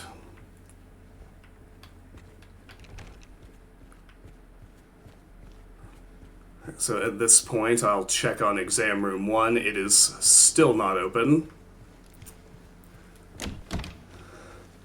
But with our first bracelet, I'm going to go check in on Maria right quick.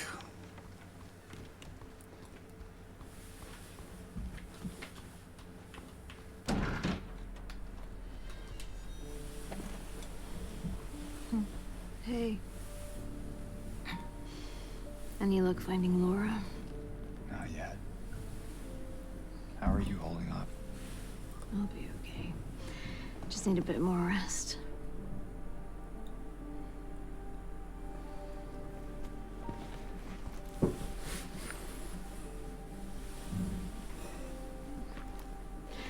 James.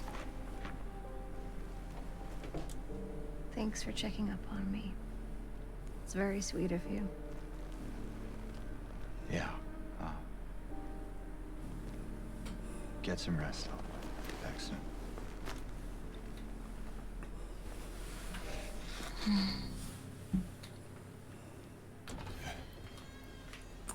Okay, and she's back as she was.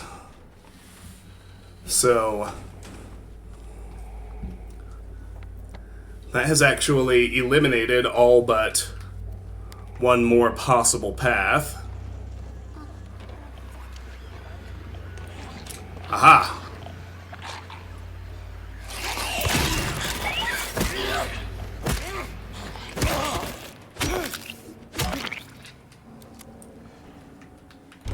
She doom-closeted this storage room, where we get handgun ammo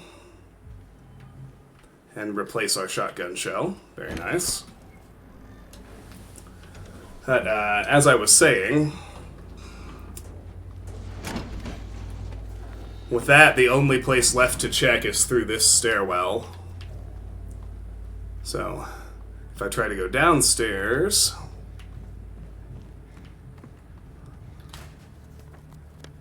it's barred. But there is handgun ammo.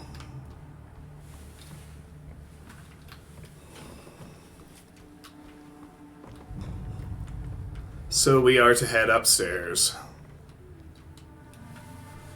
So here's another drawing. You can see it's kind of the same bunny rabbit running away from a vicious-looking angry bird.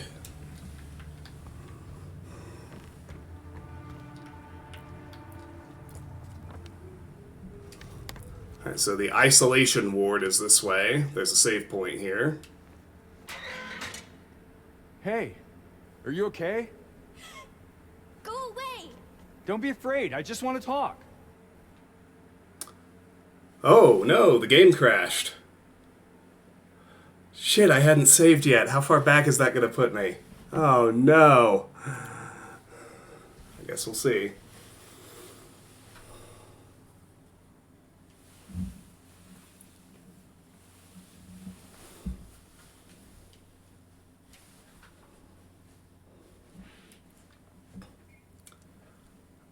I think I got an autosave around medical records. I don't think it put me too far back. But I guess we'll see. Can't remember for sure.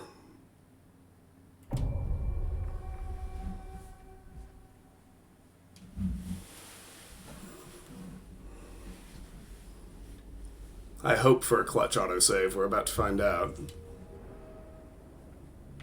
Oh no, I'm all the way back here.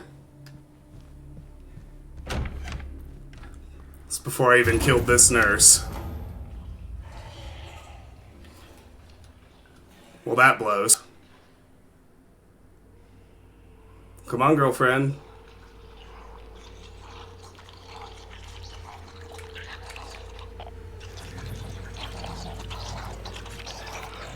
Oh yeah, that.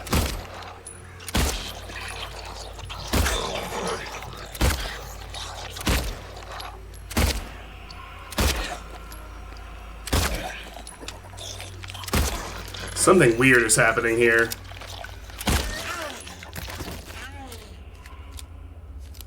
She just ate all of my bullets. She never kneecapped. Nope. That manual was the most recent save. It's possible the crash erased an autosave. That happens too.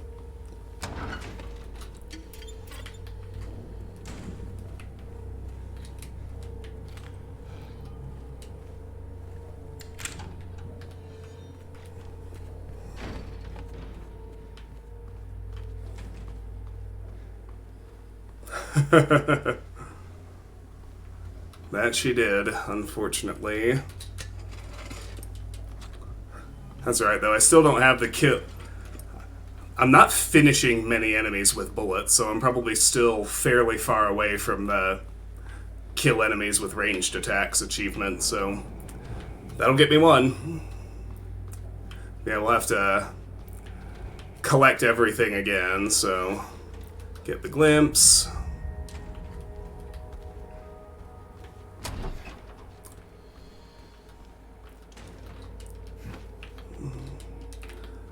Now that I remember where stuff is, we're gonna grab the shotgun first. We can skip cutscenes, thankfully. We don't need to watch them again. And even like Maria's, it just checks whether we went to check in on her. We don't actually have to watch the cutscene. We don't lose the points for skipping it or anything like that. As long as I keep moving, shouldn't be too bad.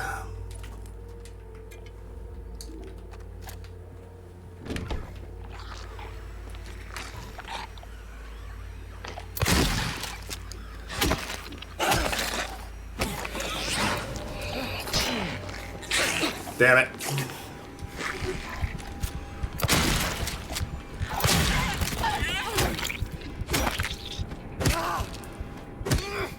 They are really not wanting to go down.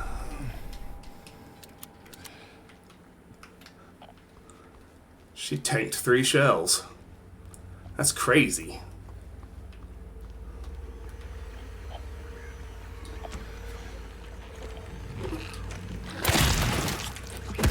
That's more like it.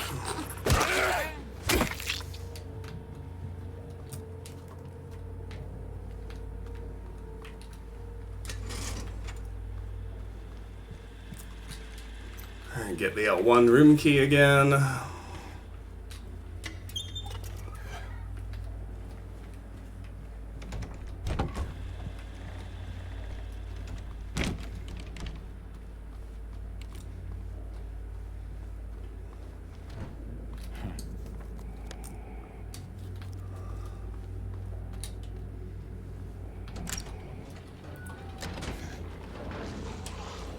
Might be able to get to her in time if I run straight to it.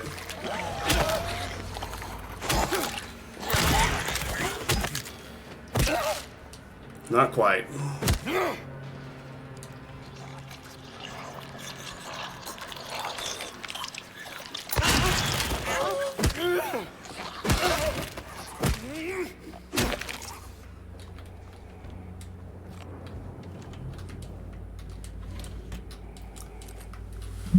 Okay.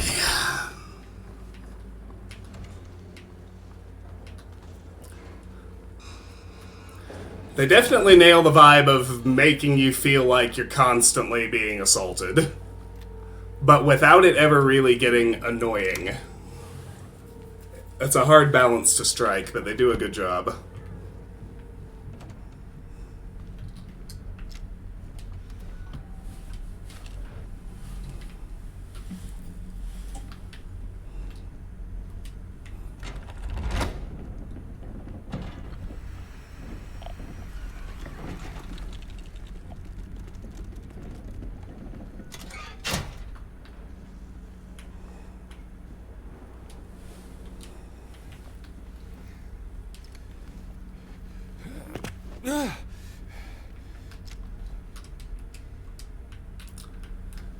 No need to reread that.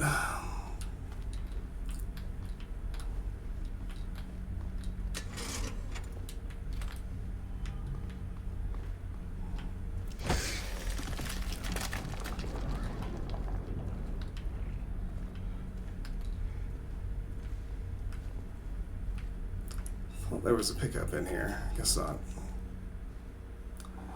So we can skip that.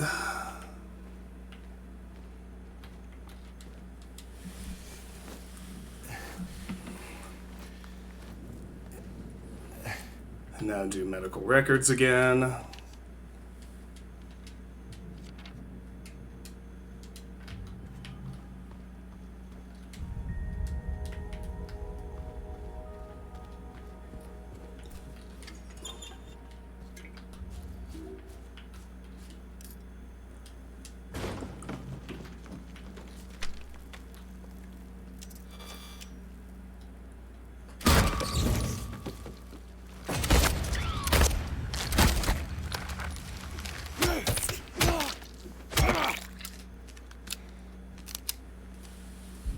Does remind me, I didn't examine this. Found in the medical records, there are some markings all over it.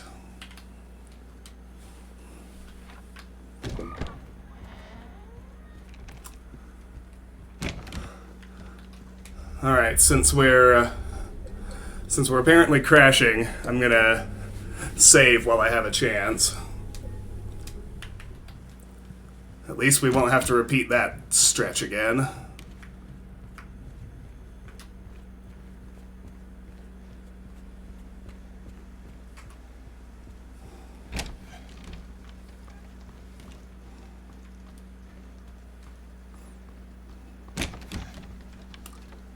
As before, we'll take this opportunity to check on Maria.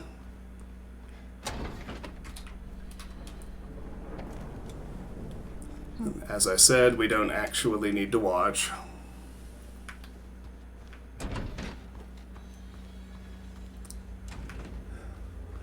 So with that, for the moment, we're back to only one way to go.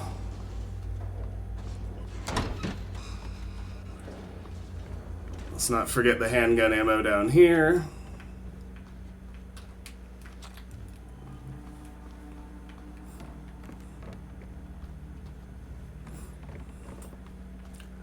And then we'll head up to the third floor.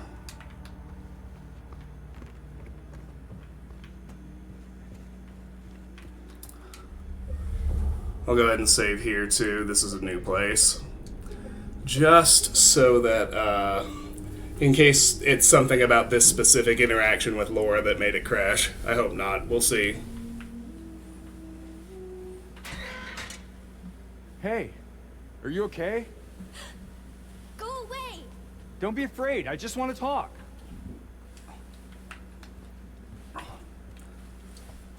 No, seems fine. Okay.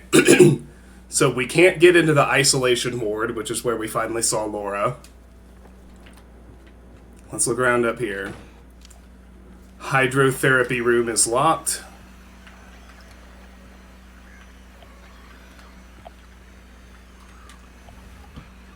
There's some handgun ammo. I think this is a nurse.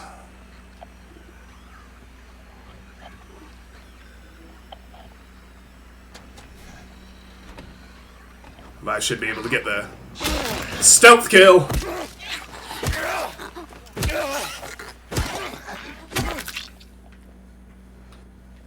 It's not exactly a stealth kill, but you can do enough damage to knock them down. And once they're down, as long as you keep stomping, they don't get back up.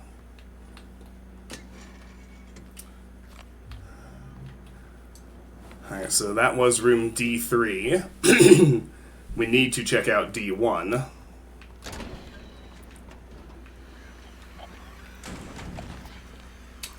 This one's coming right at us.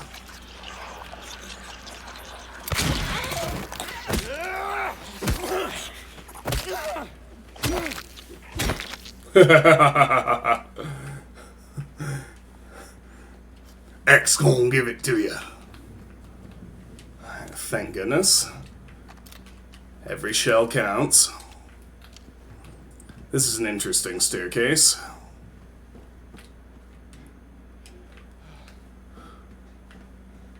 This is the rooftop door. We need a key.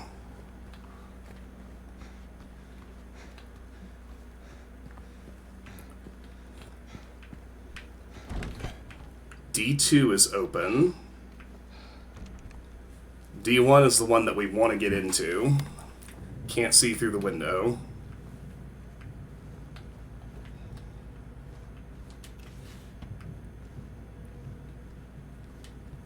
Observation notes patient number 0090. Day 1. Patient transferred for observation. Malnourished, shallow breathing, avoids eye contact, agitated in presence of staff, frantic at the notion of touch. Day 2. Patient refuses solid food. Nasogastric forced feeding required. Even when it's medically necessary, that's such an awful thing to imagine. Serotonin antagonists administered to reduce nausea and vomiting. Day 3. Patient restrained for bathing and feeding. Prepare the treatment room accordingly. Progressing malnourishment, oxygen deficiency, self-injury suspected, could not confirm. Day 4. Something is very wrong. And then it cuts off.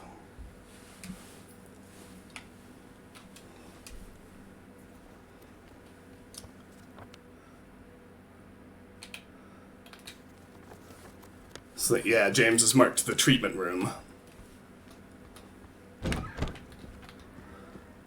So D1 itself is locked with a combination padlock. We can see that it goes right, left, right, but we don't know the numbers. So we'll have to come back. Yeah, newspapers covering the windows to the room here as well. Exam room 4 is locked, as is exam room 5, but we can get in through the glass here, where we find the key to the first floor inner ward.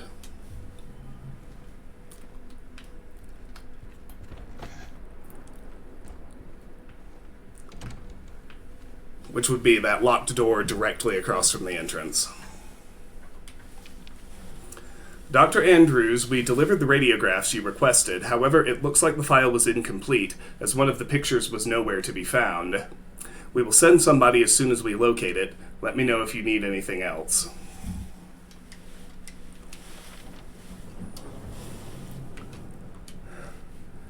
Radiograph of a pelvis. An X-ray image of a fractured pelvis.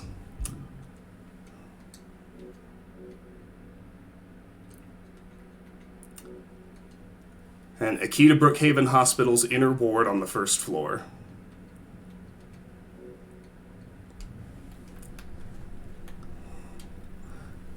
And so if we look at this, we can move these around. You can even sort of figure out where they're supposed to go, like this.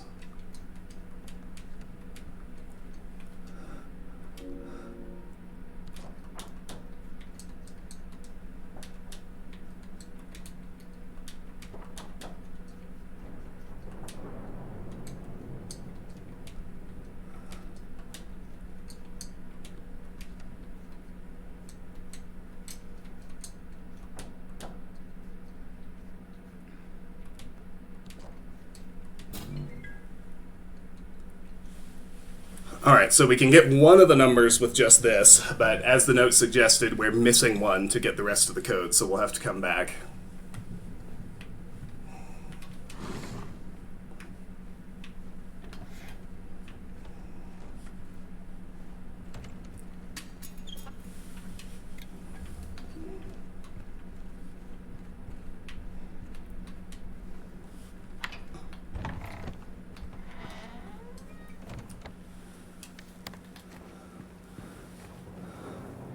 But we did find another key. So now we can make our way down to the first floor inner ward. And check around back there.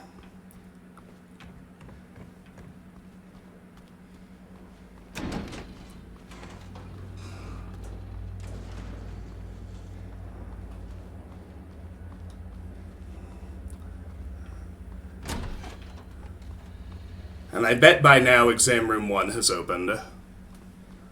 Which means we'll have a couple of nurses to deal with.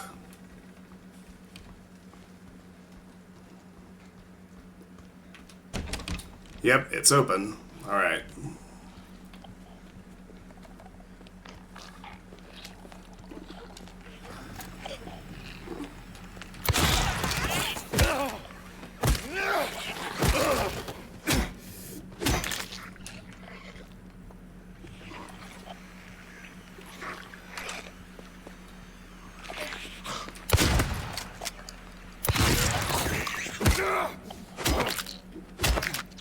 Learned my lesson from the last one that almost killed me.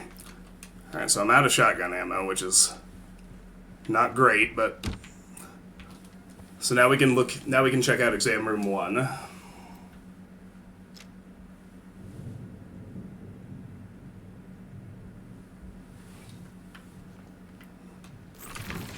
Oh.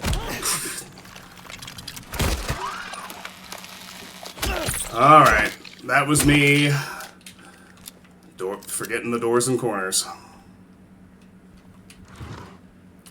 Well, there's a strange photo in here. It says, "At least she was there." It's hard for me to tell. It looks like stains on a wall, but there are a number of things that could be. There's a number 18 on the back.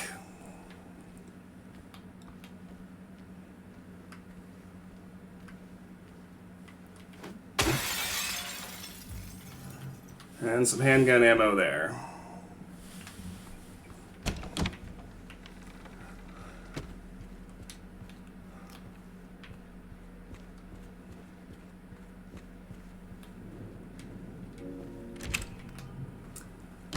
Alright.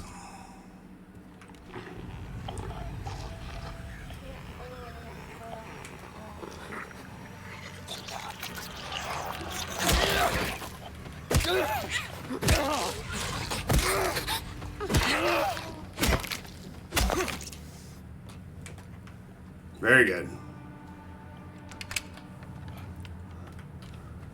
And so we can unlock this door, which goes back to exam room 3. Here's the shower.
Man, it sucks having to fight them with no shells.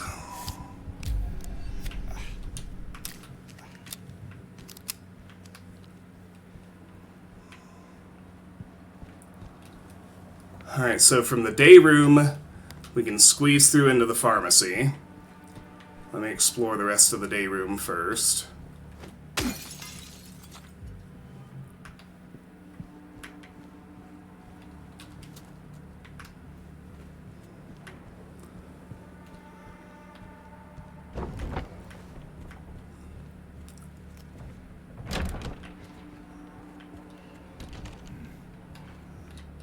Yeah, can't get into the pharmacy from out here. That's the elevator that we know is broken on the second floor.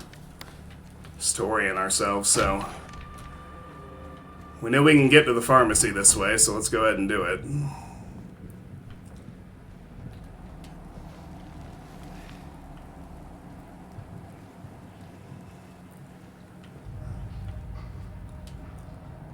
So, we can see that there's something in the drain. We don't have whatever we need to reach it yet. Another incident with 0050. He got out of the pool and made a break for the garden, cutting himself wide open in the process. Thank God I was still here. He was completely manic, screaming, had the orderlies hold him down, barely managed to stitch him up. He's back in his room for now, sedated. Oh my goodness. Emails, emails, emails.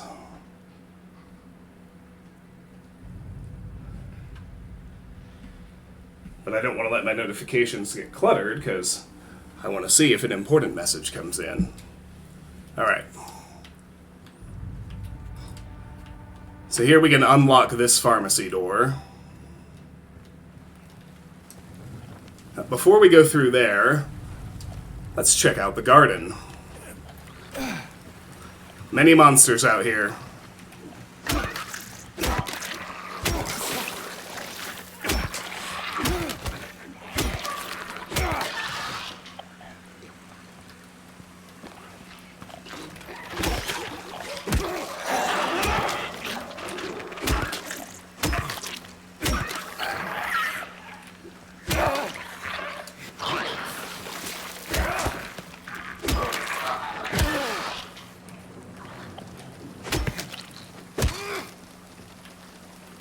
Anyway.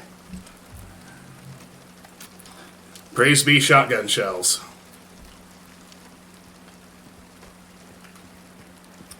There's also a mannequin out here somewhere. I think it's back here. Yep. Oh, man. I didn't realize what kind of range it had on that lunge.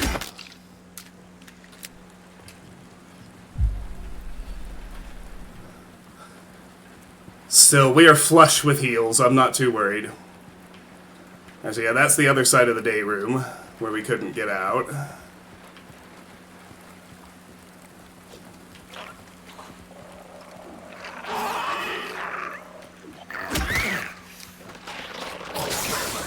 Oh my goodness.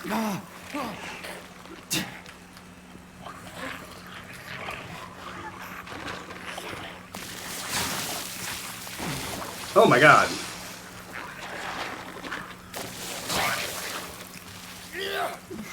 Oh, come on now.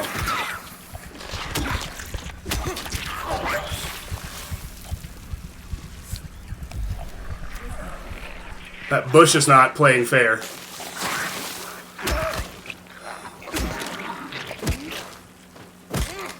I got stuck, it could hit me, I couldn't hit it, blah blah blah. Alright. And now a mannequin is going to gank us the second we crawl through here, so just be ready for that.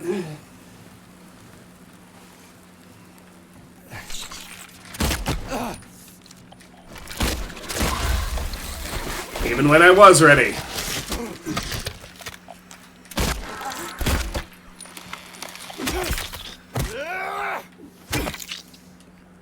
Goodness.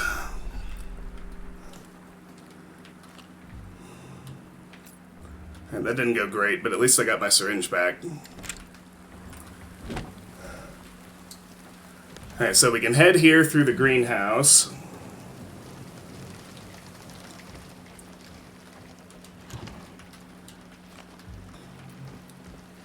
And from the greenhouse into the pool.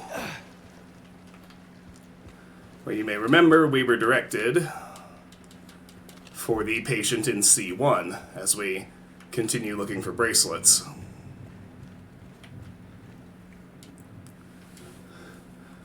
There's a hatch here we don't have a key for.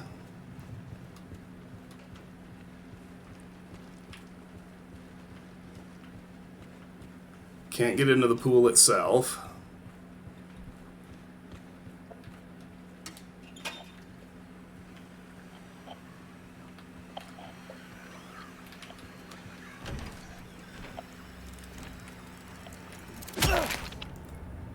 I was gonna say, I think that one is thankfully just a bug.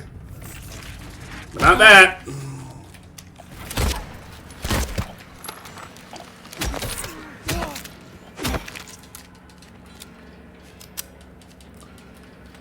Crud, how could I forget there was a mannequin?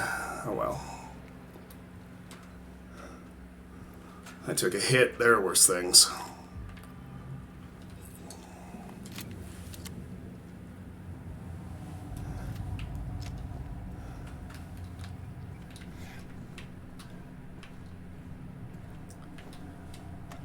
But here we find a medical tube. A long, thick piece of medical tubing, which we can combine with the bent needle.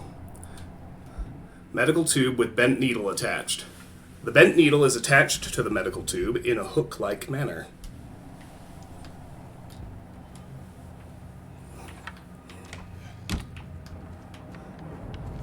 Which opens this door.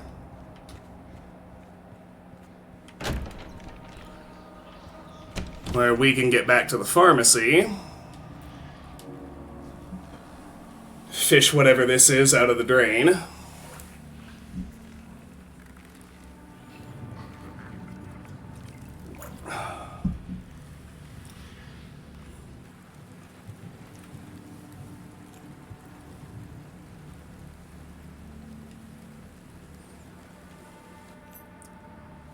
Maintenance key. Doesn't look like something that could open a door. The text on it says pool.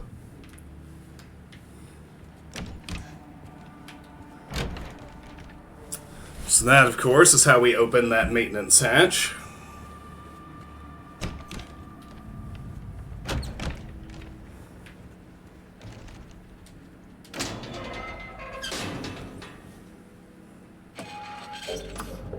This valve is for use on grid.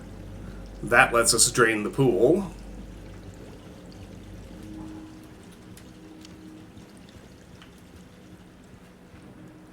You can see some dead lying figures in here. Here we see an eye and the black liquid. It tells us we can break a wall. And we get the blood-stained bracelet. There it is. I knew one came in through the window eventually.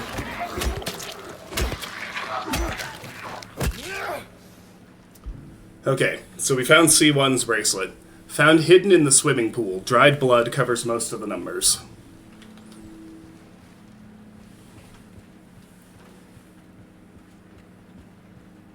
Yes, it was.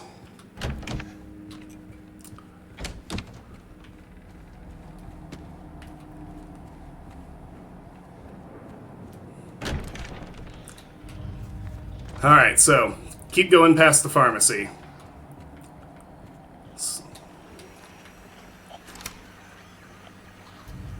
Can unlock this. Gives us an extra stairway. Shortcut back to where Marie is, that's nice.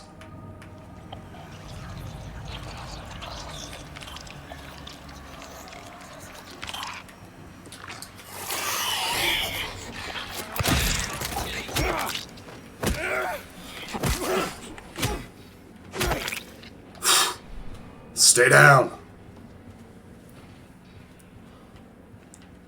Alright, so...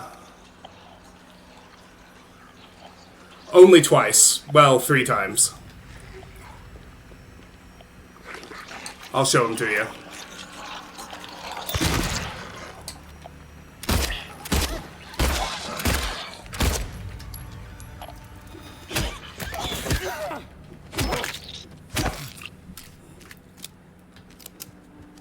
Commit to the kill. There we go.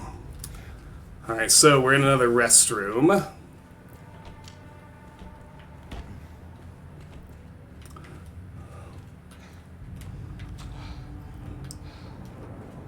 Can get handgun ammo. Second one's locked. We can get into the pantry. Whatever that little room behind it is inaccessible.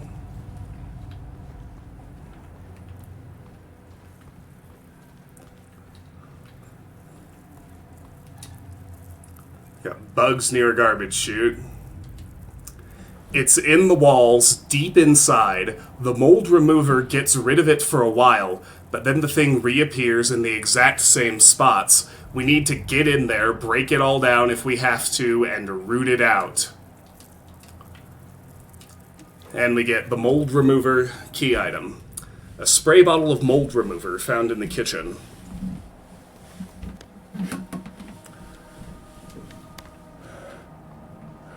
Alright, so this goes directly through to the kitchen. I do want to just make sure I've looked at the hallway outside. Food aids mental health. Yes, high-fiber fruits and vegetables, whole-grain foods, healthy fats, including omega-3. No, highly processed snack foods, highly refined grains, red meat.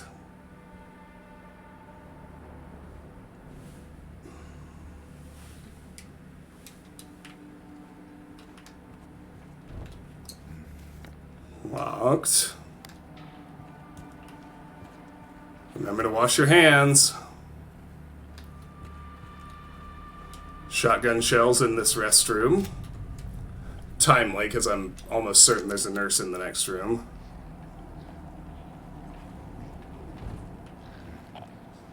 I might be able to melee kill her.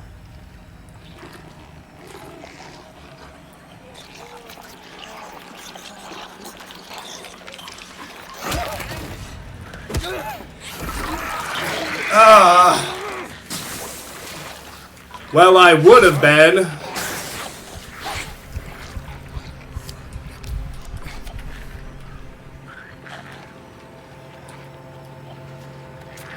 Alas.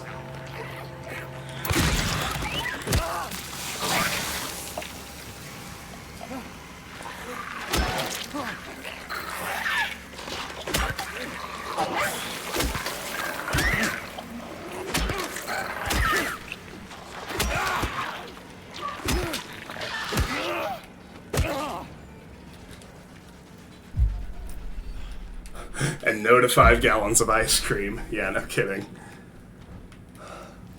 Okay, well that sucked. And I suppose it is what it is. Alright, so now we're in the kitchen. 5 meals for celiac disease, 7 lactose intolerant, running low on potatoes and rice.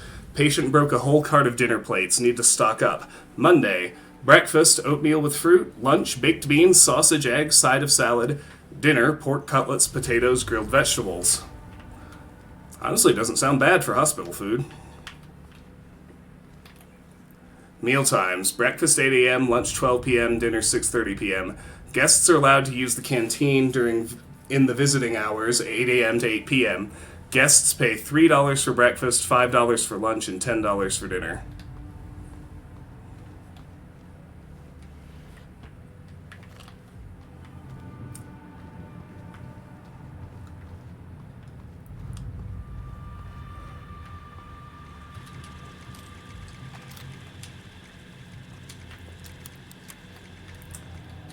Could have been much worse. And we can open this shortcut back to the first floor.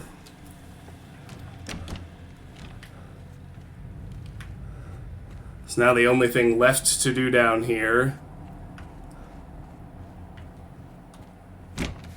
is go to the doctor's lounge. This last door over here.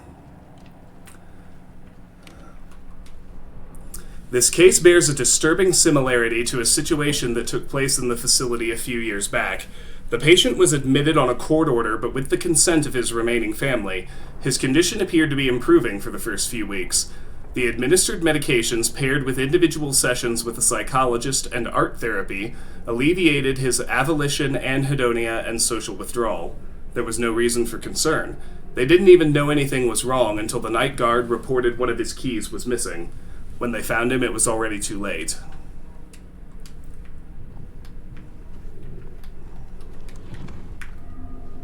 Oh, there's something in there.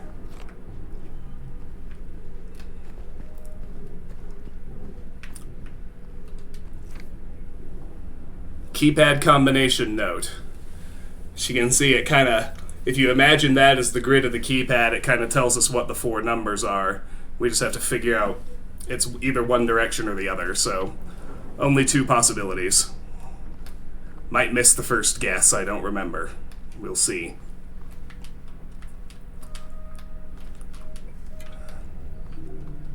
And we've gained access to the locker room.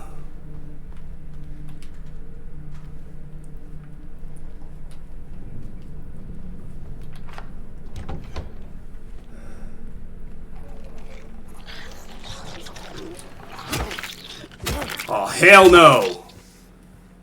In the immortal words of Will Smith in Independence Day. Okay, so now that we're heading back upstairs, I will check on Maria again. Might save first. We did, after all, manage to get the second key item.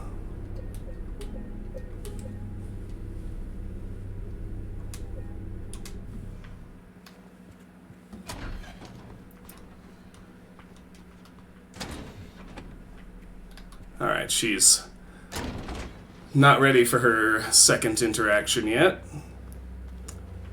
So we'll head back here. Remembering the keypad, it's either 7456 or 6457. There it is.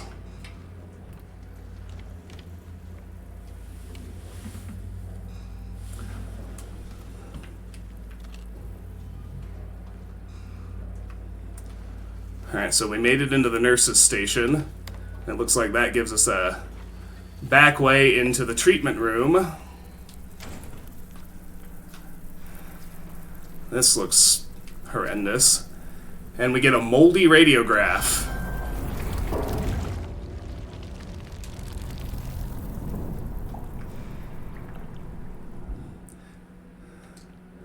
I'll look at that in just a second.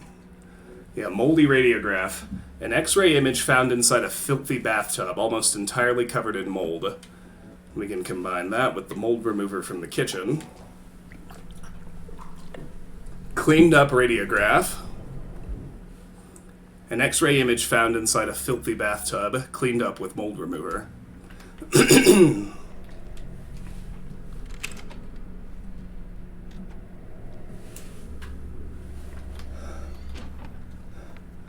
And that gives us a shortcut out to this stairwell, where we can, in turn, cut directly up to the 3rd floor and head back to the X-ray room to solve that puzzle, now that we have the last radiograph.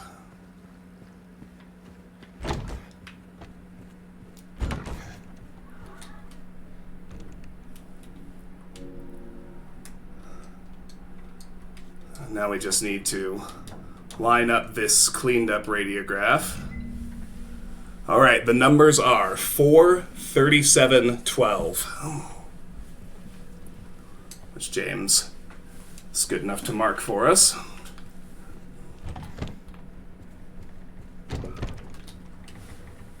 So right 4, left 37,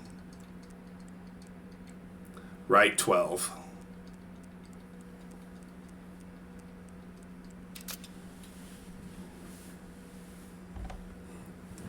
And that gets us into room D1.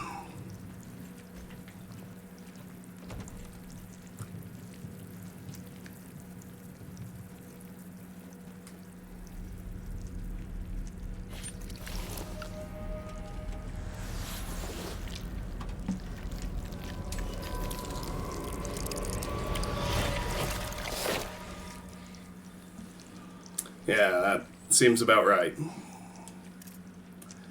And we get the Filthy Bracelet. Filthy Bracelet. Found in a patient room on the 3rd floor, covered in some kind of grease. Alright, so we have all 3 bracelets. It's time to head back to the director's office to solve that puzzle. On the way, I will check on Maria again.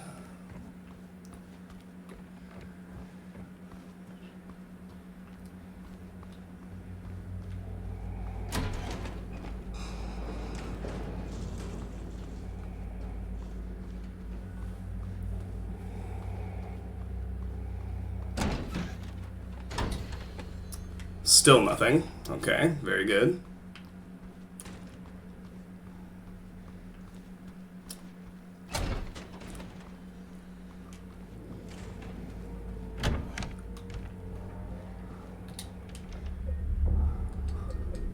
Go ahead and save since we're back here. And before tackling the puzzle, I need to take a restroom break. I will be right back. Hi, River. Hello, good girl. Yes, it is almost your dinner time.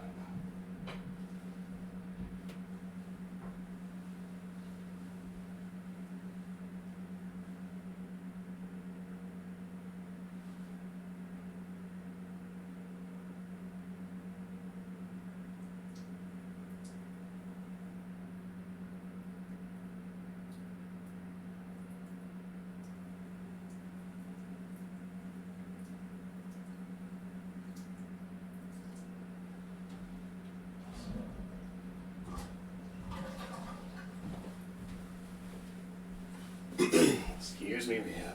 Good girl. Alright, here we go.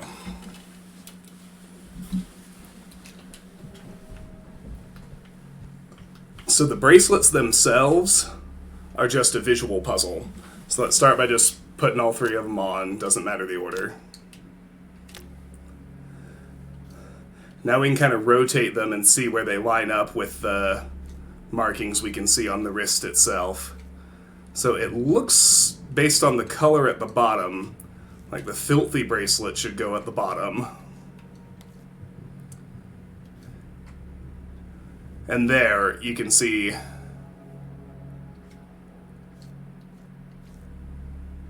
the grease stains line up, and we have a 7-1 as a 3rd number. Meanwhile, it looks like the blood stains should go on the top. 9-2. And yeah, this one definitely goes in the middle, so let's just find where we have a clear number. And sure enough, the hand opens up and gives us the key. Director's storage room key. Seems to open the private storage room in the director's office. We got an autosave. And if we look at this, James also wrote it on his map, but in case you missed them, the numbers are 92, 45, 71. And that got us this key. So we get the safe button that we've been missing the whole time. We can see his Charlie Day style crazy notes on the 3 patients on the wall. Behind us here we have a bookshelf. So you can see numbers 1 through 9 on the bottom, and the books, we need to arrange them to form a picture, and that will tell us how the symbols on the safe buttons translate into the actual numbers of the safe code that we got from the bracelets. So let's see if we can figure out where the ends are.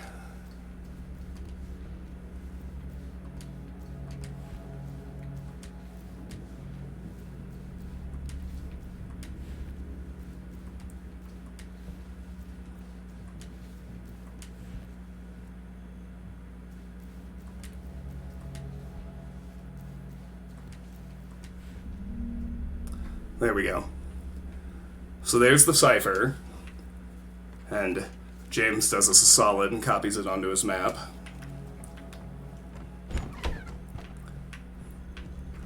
So now we have the missing button, we have the number code, and we have the cipher translation, which is everything we need to actually open the safe. So 9-2 is the nested triangle circle with an outer circle. 2 is the one that looks like an H.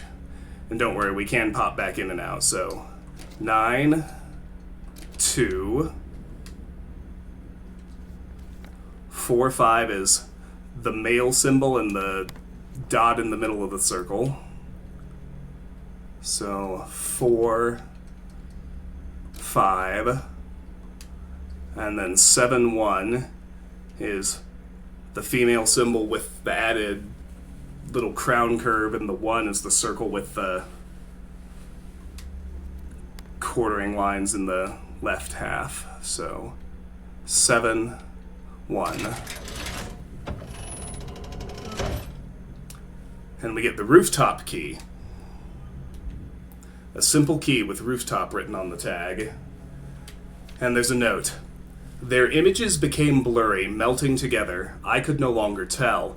Not sure if I can do it, but maybe you can. This will take you to where you need to be, though probably not the way you want to. And there's bound to be some pain involved. There always is.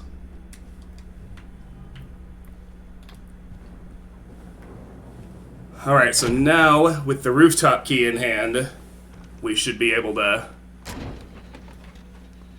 get the last Maria scene. Yep. Which is finding her gone.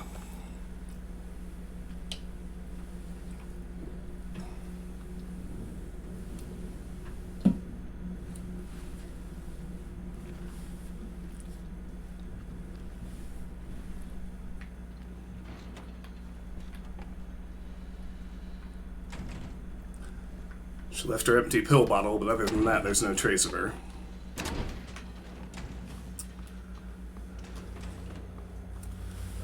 Alright, so the rooftop is back this direction.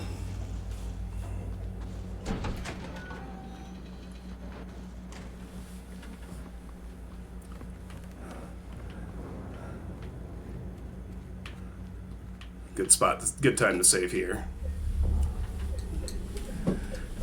Get ready for another expanded boss fight with a truly nightmarish monster.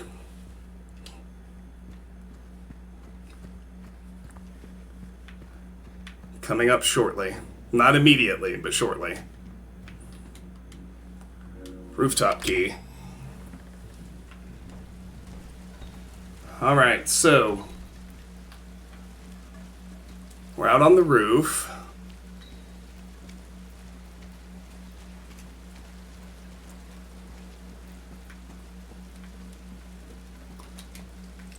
There are shotgun shells to grab.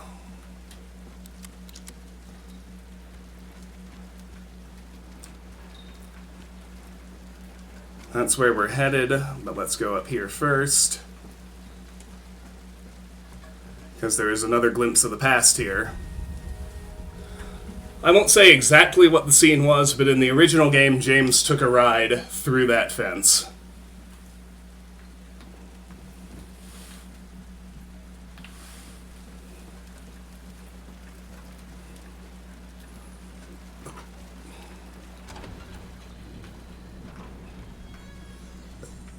It looks like we're at the very top of an elevator shaft.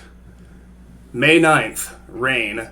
Stared out the window all day. Peaceful here, nothing to do. Still not allowed to go outside. May 10th, still raining. Talked with the doctor a little. Would they have saved me if I didn't have a family to feed? I know I'm pathetic and weak. Not everyone can be strong. May 11th, rain again. The meds made me feel sick today. If I'm only better when I'm drugged, then who am I anyway? May 12th. Rain as usual. I don't want to cause any more trouble for anyone, but I'm a bother either way. Can it really be such a sin to run instead of fight? Some people may say so, but they don't have to live in my shoes. It may be selfish, but it's what I want. It's too hard like this. It's just too hard. May 13th.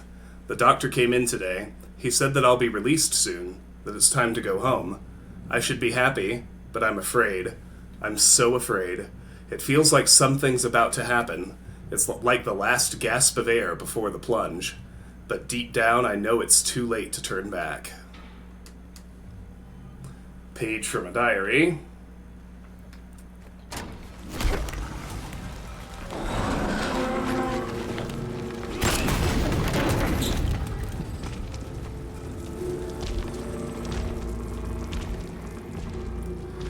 Now the director's note.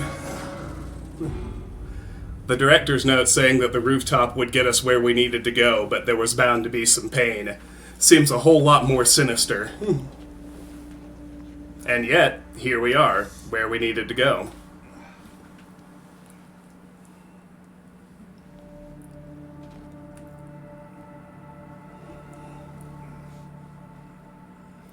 I didn't realize it was already fall back. I guess it is the first weekend of November, isn't it? Amazing.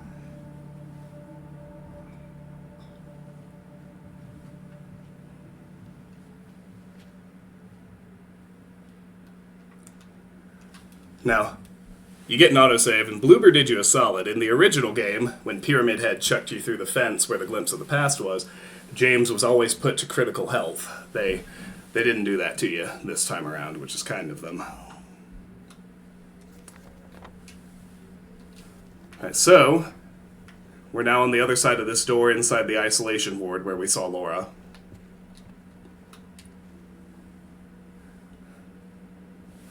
So she's finished the drawing of the vicious wolf lurking behind the tree, stalking the two rabbits. The second rabbit is back from her original drawing in the Woodside Apartments.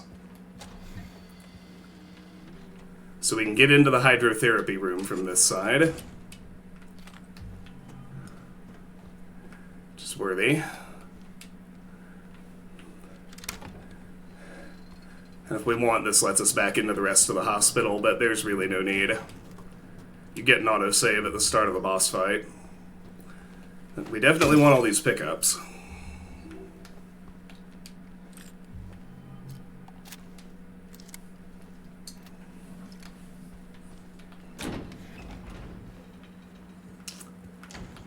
There is a missable collectible between us and Laura, so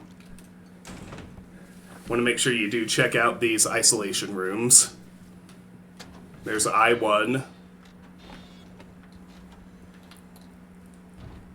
I-2 is locked. I-3, this is where you found one of the combinations you needed in the original game. The memo was called Turn, Turn, Turn the Numbers. So here we get a glimpse of the past. You can still kind of see the writing, but it's faded.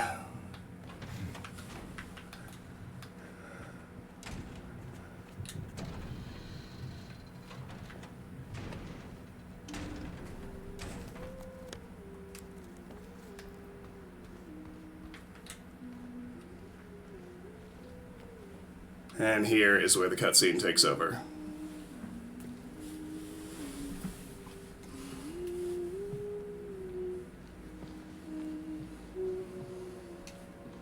Laura? How do you know my name? Eddie told me. That big, fat blabbermouth. Laura, why do you keep running away from me? And how do you know about Mary? I just do. What's the big deal? Why can't you just tell me? You gonna yell at me if I don't? No. I won't. Please, just... I need to know. Mary's my friend. We met at the hospital last year. Stop lying. Laura, I'm sorry. Fine. Don't believe me. See if I care. Hey! Let go. I'm sorry, Laura, but I can't let you just run around this place. You might get hurt. Hurt by what? Look, just stay with me, okay? This is no place for a kid. Fine. But there's something I gotta get. It's important. What is it? A letter. From Mary. What? I hid it. In there.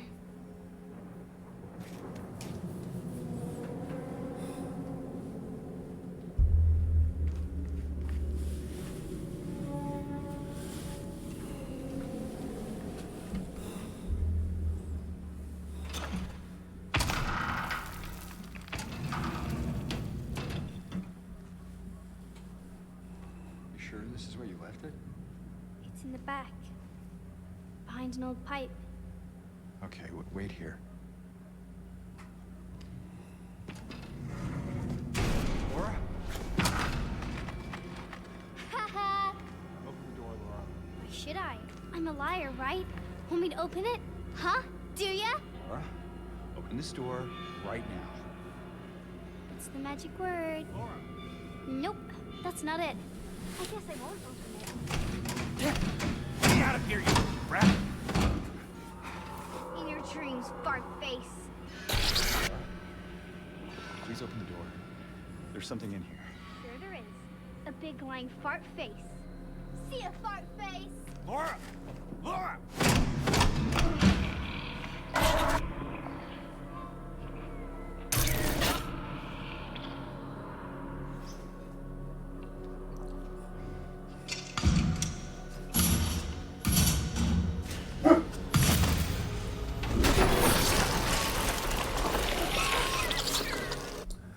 Okay, so we get an autosave here, and this is the Flesh Lip boss fight. I'm looking at the stream and just realizing that as fun as it is to keep the lights off, it looks really silly on my camera, so I'm gonna go turn the overhead light on. I'll be right back.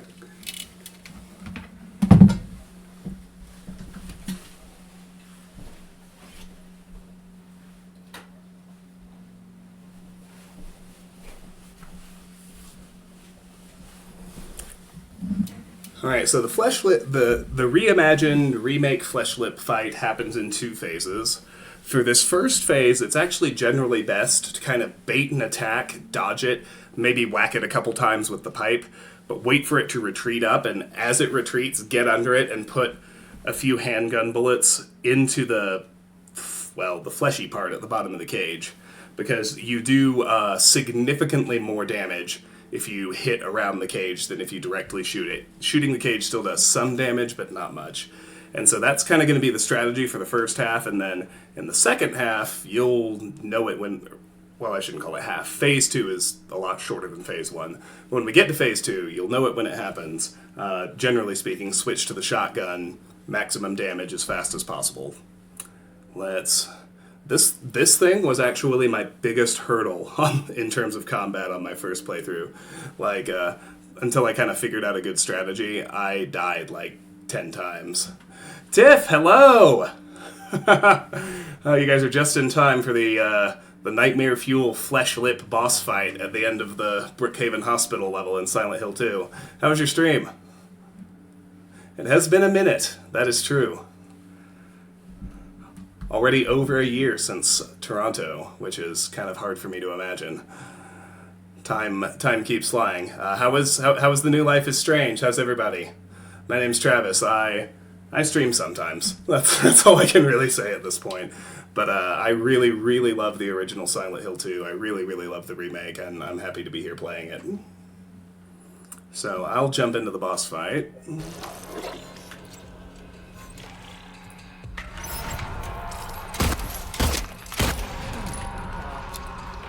There are some pickups to grab in the room as well.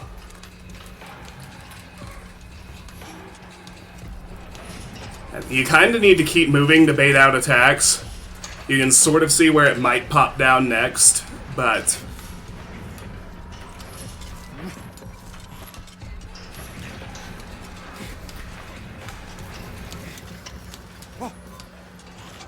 sometimes it waits a long time.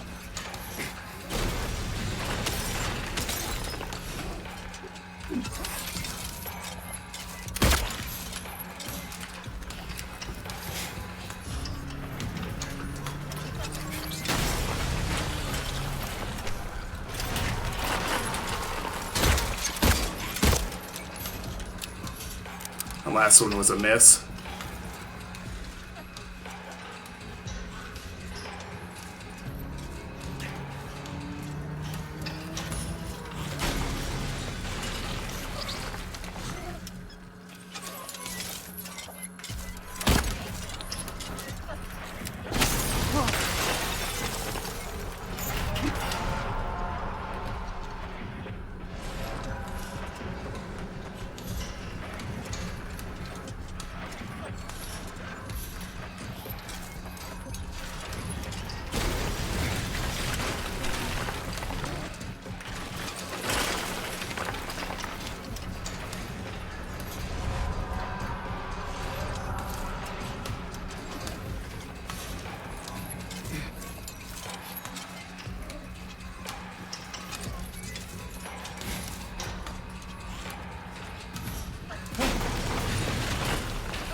That was a good shot.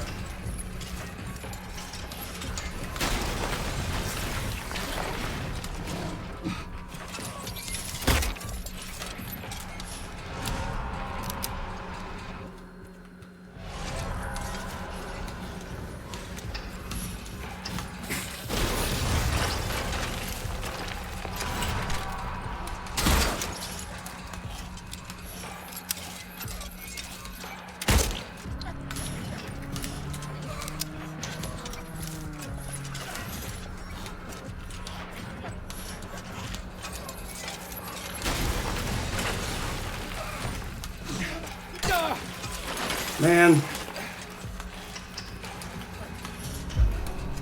Got greedy trying to get that whack. That was silly.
So you can see one of the corners of its cage has split open. That's kind of a progress indicator.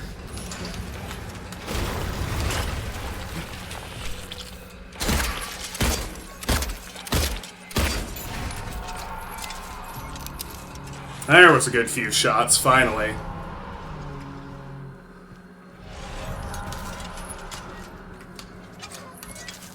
Thank you, Karis, for giving Tiff that shout out.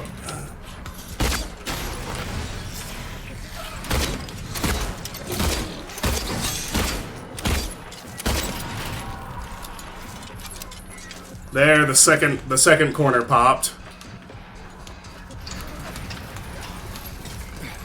We're doing fine.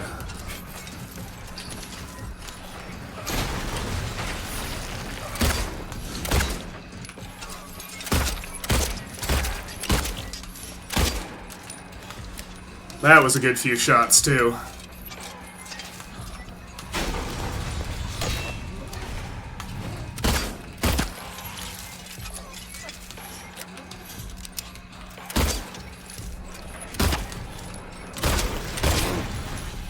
Ouch.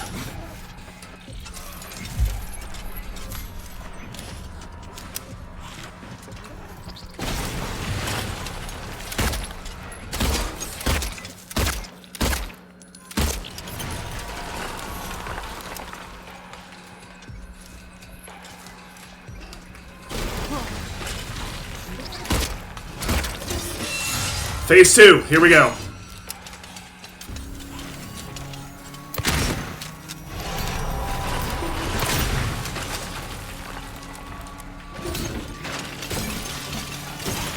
It's gonna bust open the second half of the room.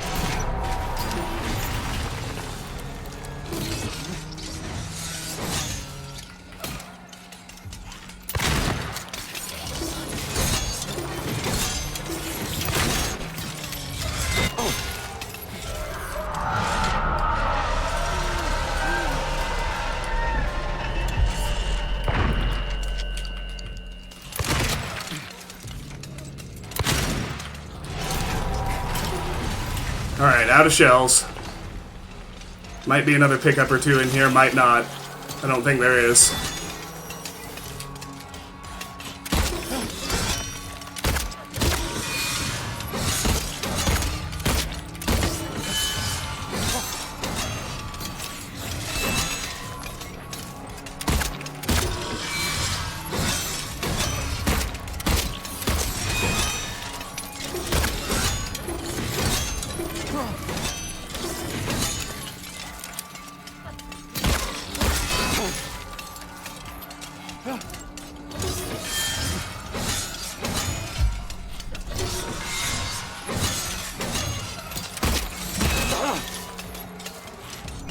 Man, I'm chewing through a lot of heals.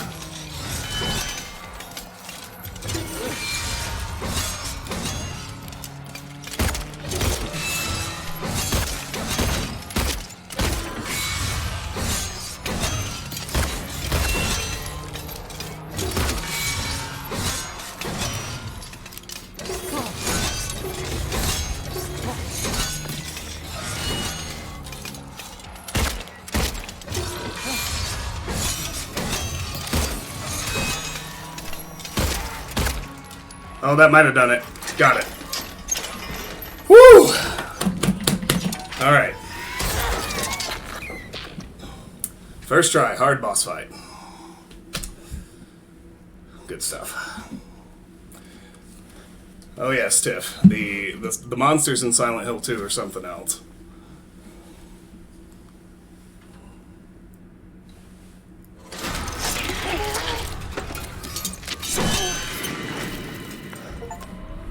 Nightmare Fuel. Defeat the Flesh Lip. Achievement unlocked.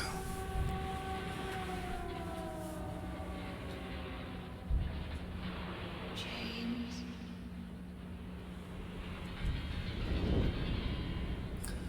Silent Hill 2 is a game where things just consistently get worse. Here we go.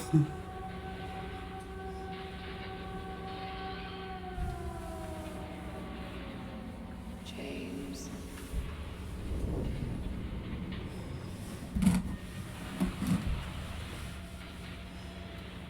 James.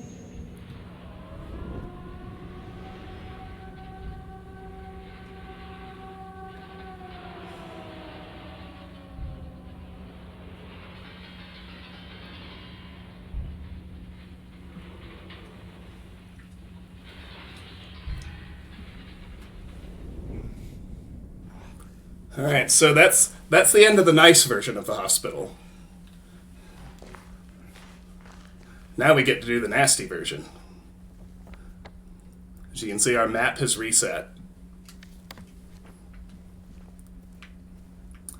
We're now in the Otherworld Brookhaven Hospital.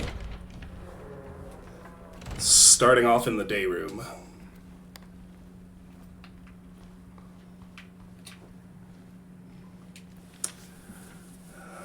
Patient number 3141, designation 298.9, room number, initial symptoms, hyperfocus, current diagnosis, they can be fixed, recommendations, stop at nothing. No turning back now.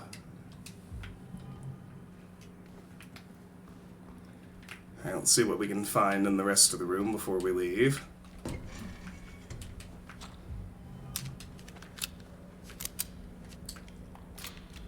Yeah, it ate all my shotgun shells. And a good third of my health drinks. But we're still pretty well supplied, I'm not worried. Alright, I think... yeah, just one way to go. Out into this hallway. And we have a save point. Praise the sun!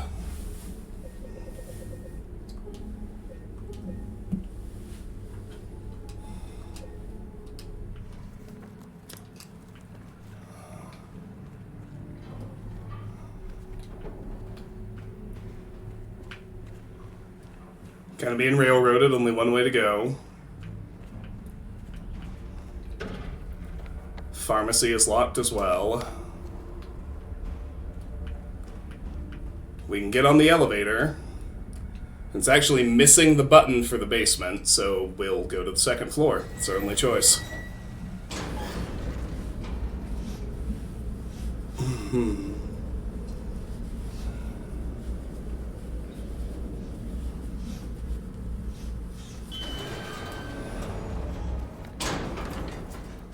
Alright, so this is the elevator that was broken when we were in the normal hospital.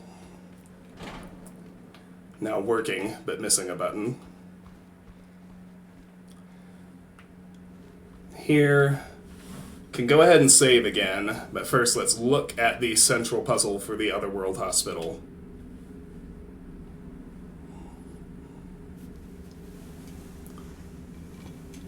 The chained box, brought back from the original, but moved and reimagined. So we've got like a combination tumbler lock, a combination keypad, and a slot for a key. We'll need all three, and you can see the three chains actually run in three different directions. For now, we'll go ahead and save.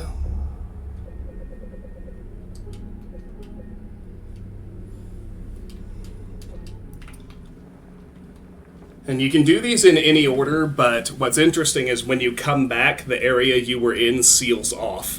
So be very thorough on your way through, because you cannot backtrack through the Otherworld Hospital.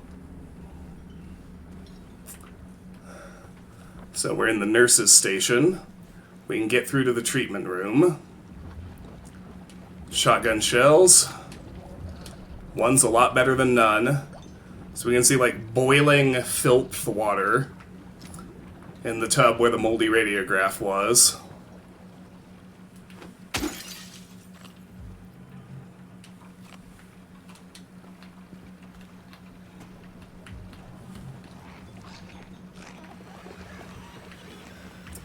There are enemies about, that's for sure.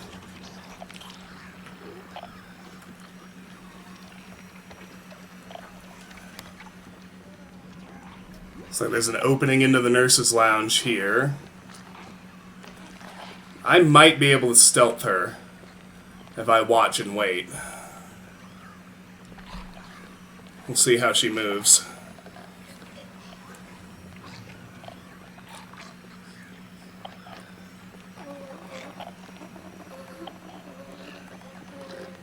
I don't think so.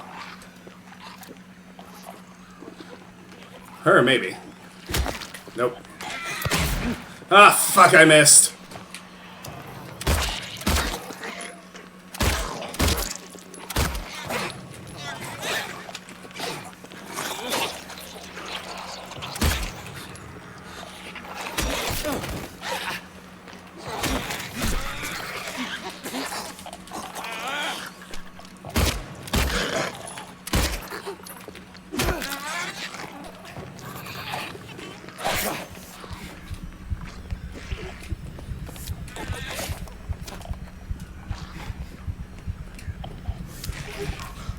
Man.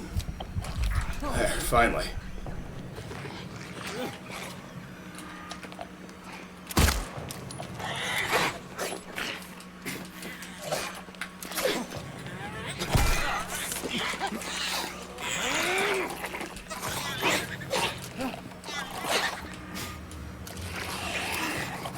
Man. I need a second. There we go, finally. Woo!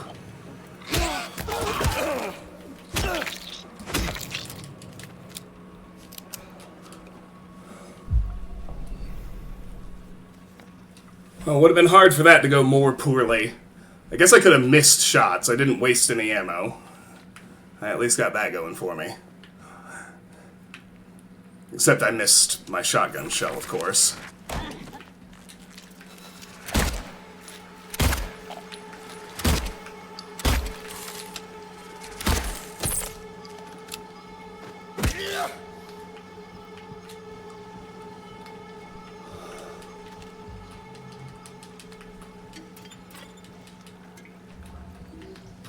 At least it's supplying me somewhat generously.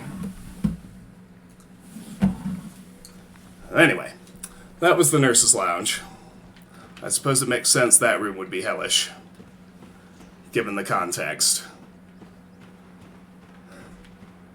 And so through here we can get to this stairway. Can't take it down, but we could take it to the 3rd floor, but let's poke around these rooms first, because I think they're just supply rooms. Overflowing toilet. That's a pleasant thing to see, and imagine how it must smell. Through the crawl space into the women's locker room.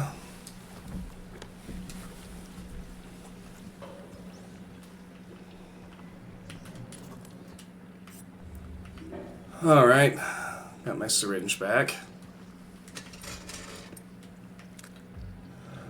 Got 2 whole shotgun shells. Amazing.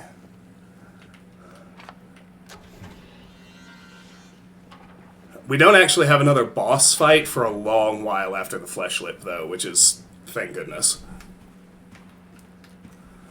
Alright.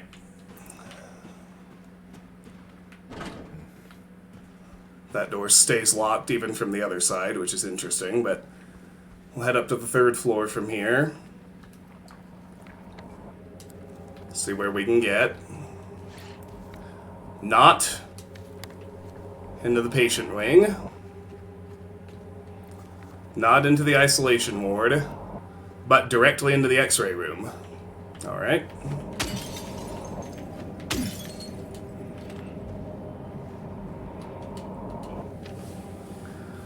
Oh, how we danced, arms flailing, our bodies in perfect synchrony, and the music played, but in any dance there comes a time one must take the lead, and the music got louder and louder, pounding, piercing, and then silence.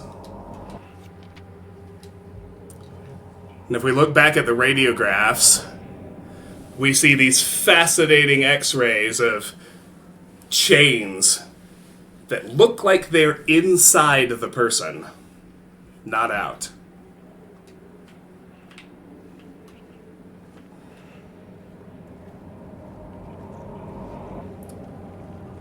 That memo was called the procedure. So here we get an instrument of force for breaking through.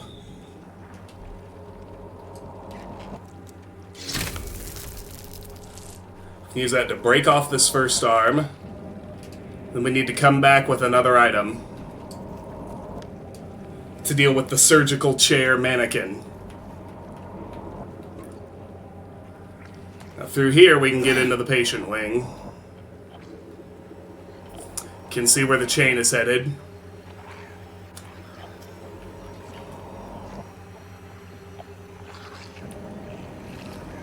Let her wander.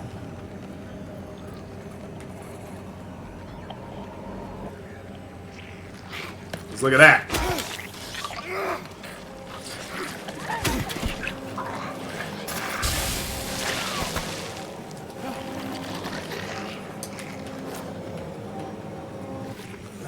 I can reset them, though. Maybe. Or bottleneck them, at least.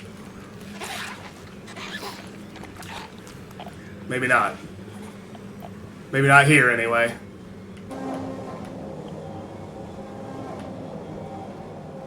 I don't know how far they'll follow me. We did at least kill the lying figure, so...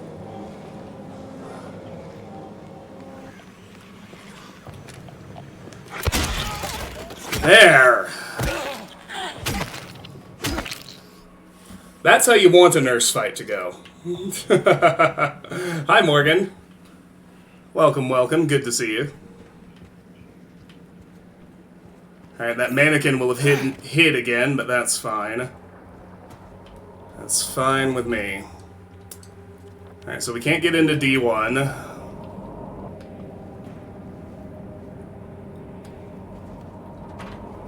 Or D2. It's right back where it was. Perfect.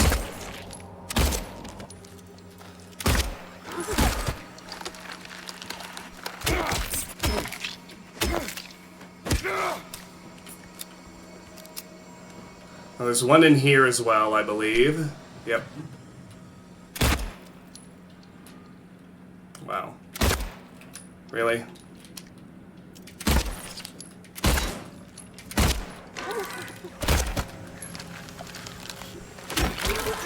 Guess I had to enter the room. And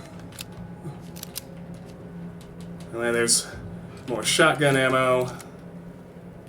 Very necessary, very welcome. So that was D3.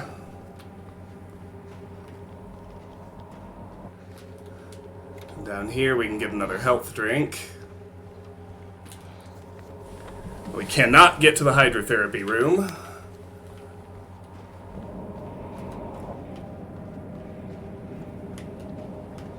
The rooftop staircase is sealed off as well. There's some handgun ammo. But we can break this wall to get into D2.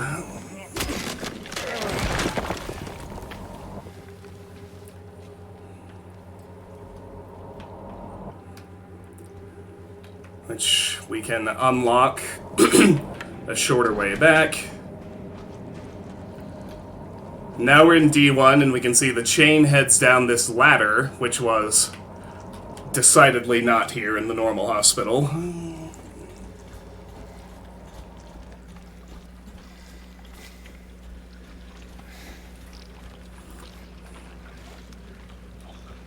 And we've landed back in the kitchen, all the way on the first floor. A lot of enemies around, so gonna kind of be careful before I search the rooms too much. There's some handgun ammo. It'd be great if I could stealth her. No dice.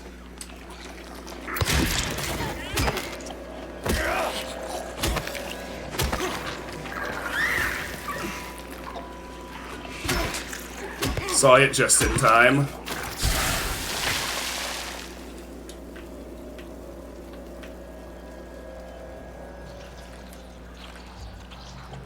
Hey, you know what? That was pretty good. So the lobby door is sealed. This is the cafeteria.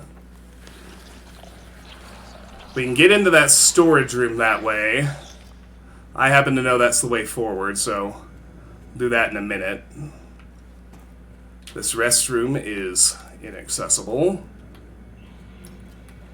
We can still get into the pantry through here.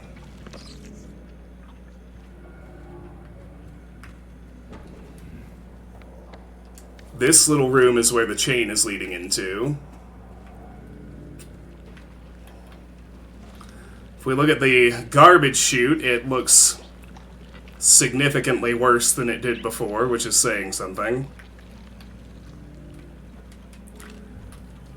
So we've gone from the kitchen into the pantry. We're still exploring this big chain of connected rooms.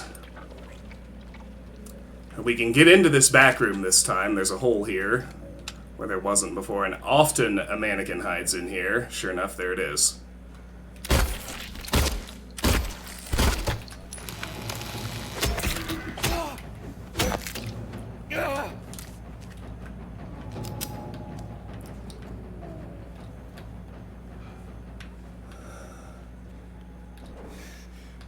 Alright.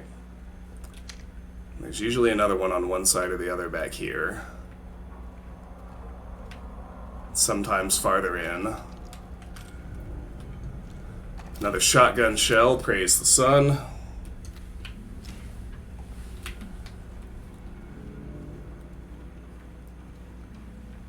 And there's a mannequin and a nurse, and I think maybe a lying figure in here as well. Kind of an enemy festival. The nurse will aggro first, so it's best to just wait for her to come on out here and engage. You really don't want to pull her and the mannequin at the same time.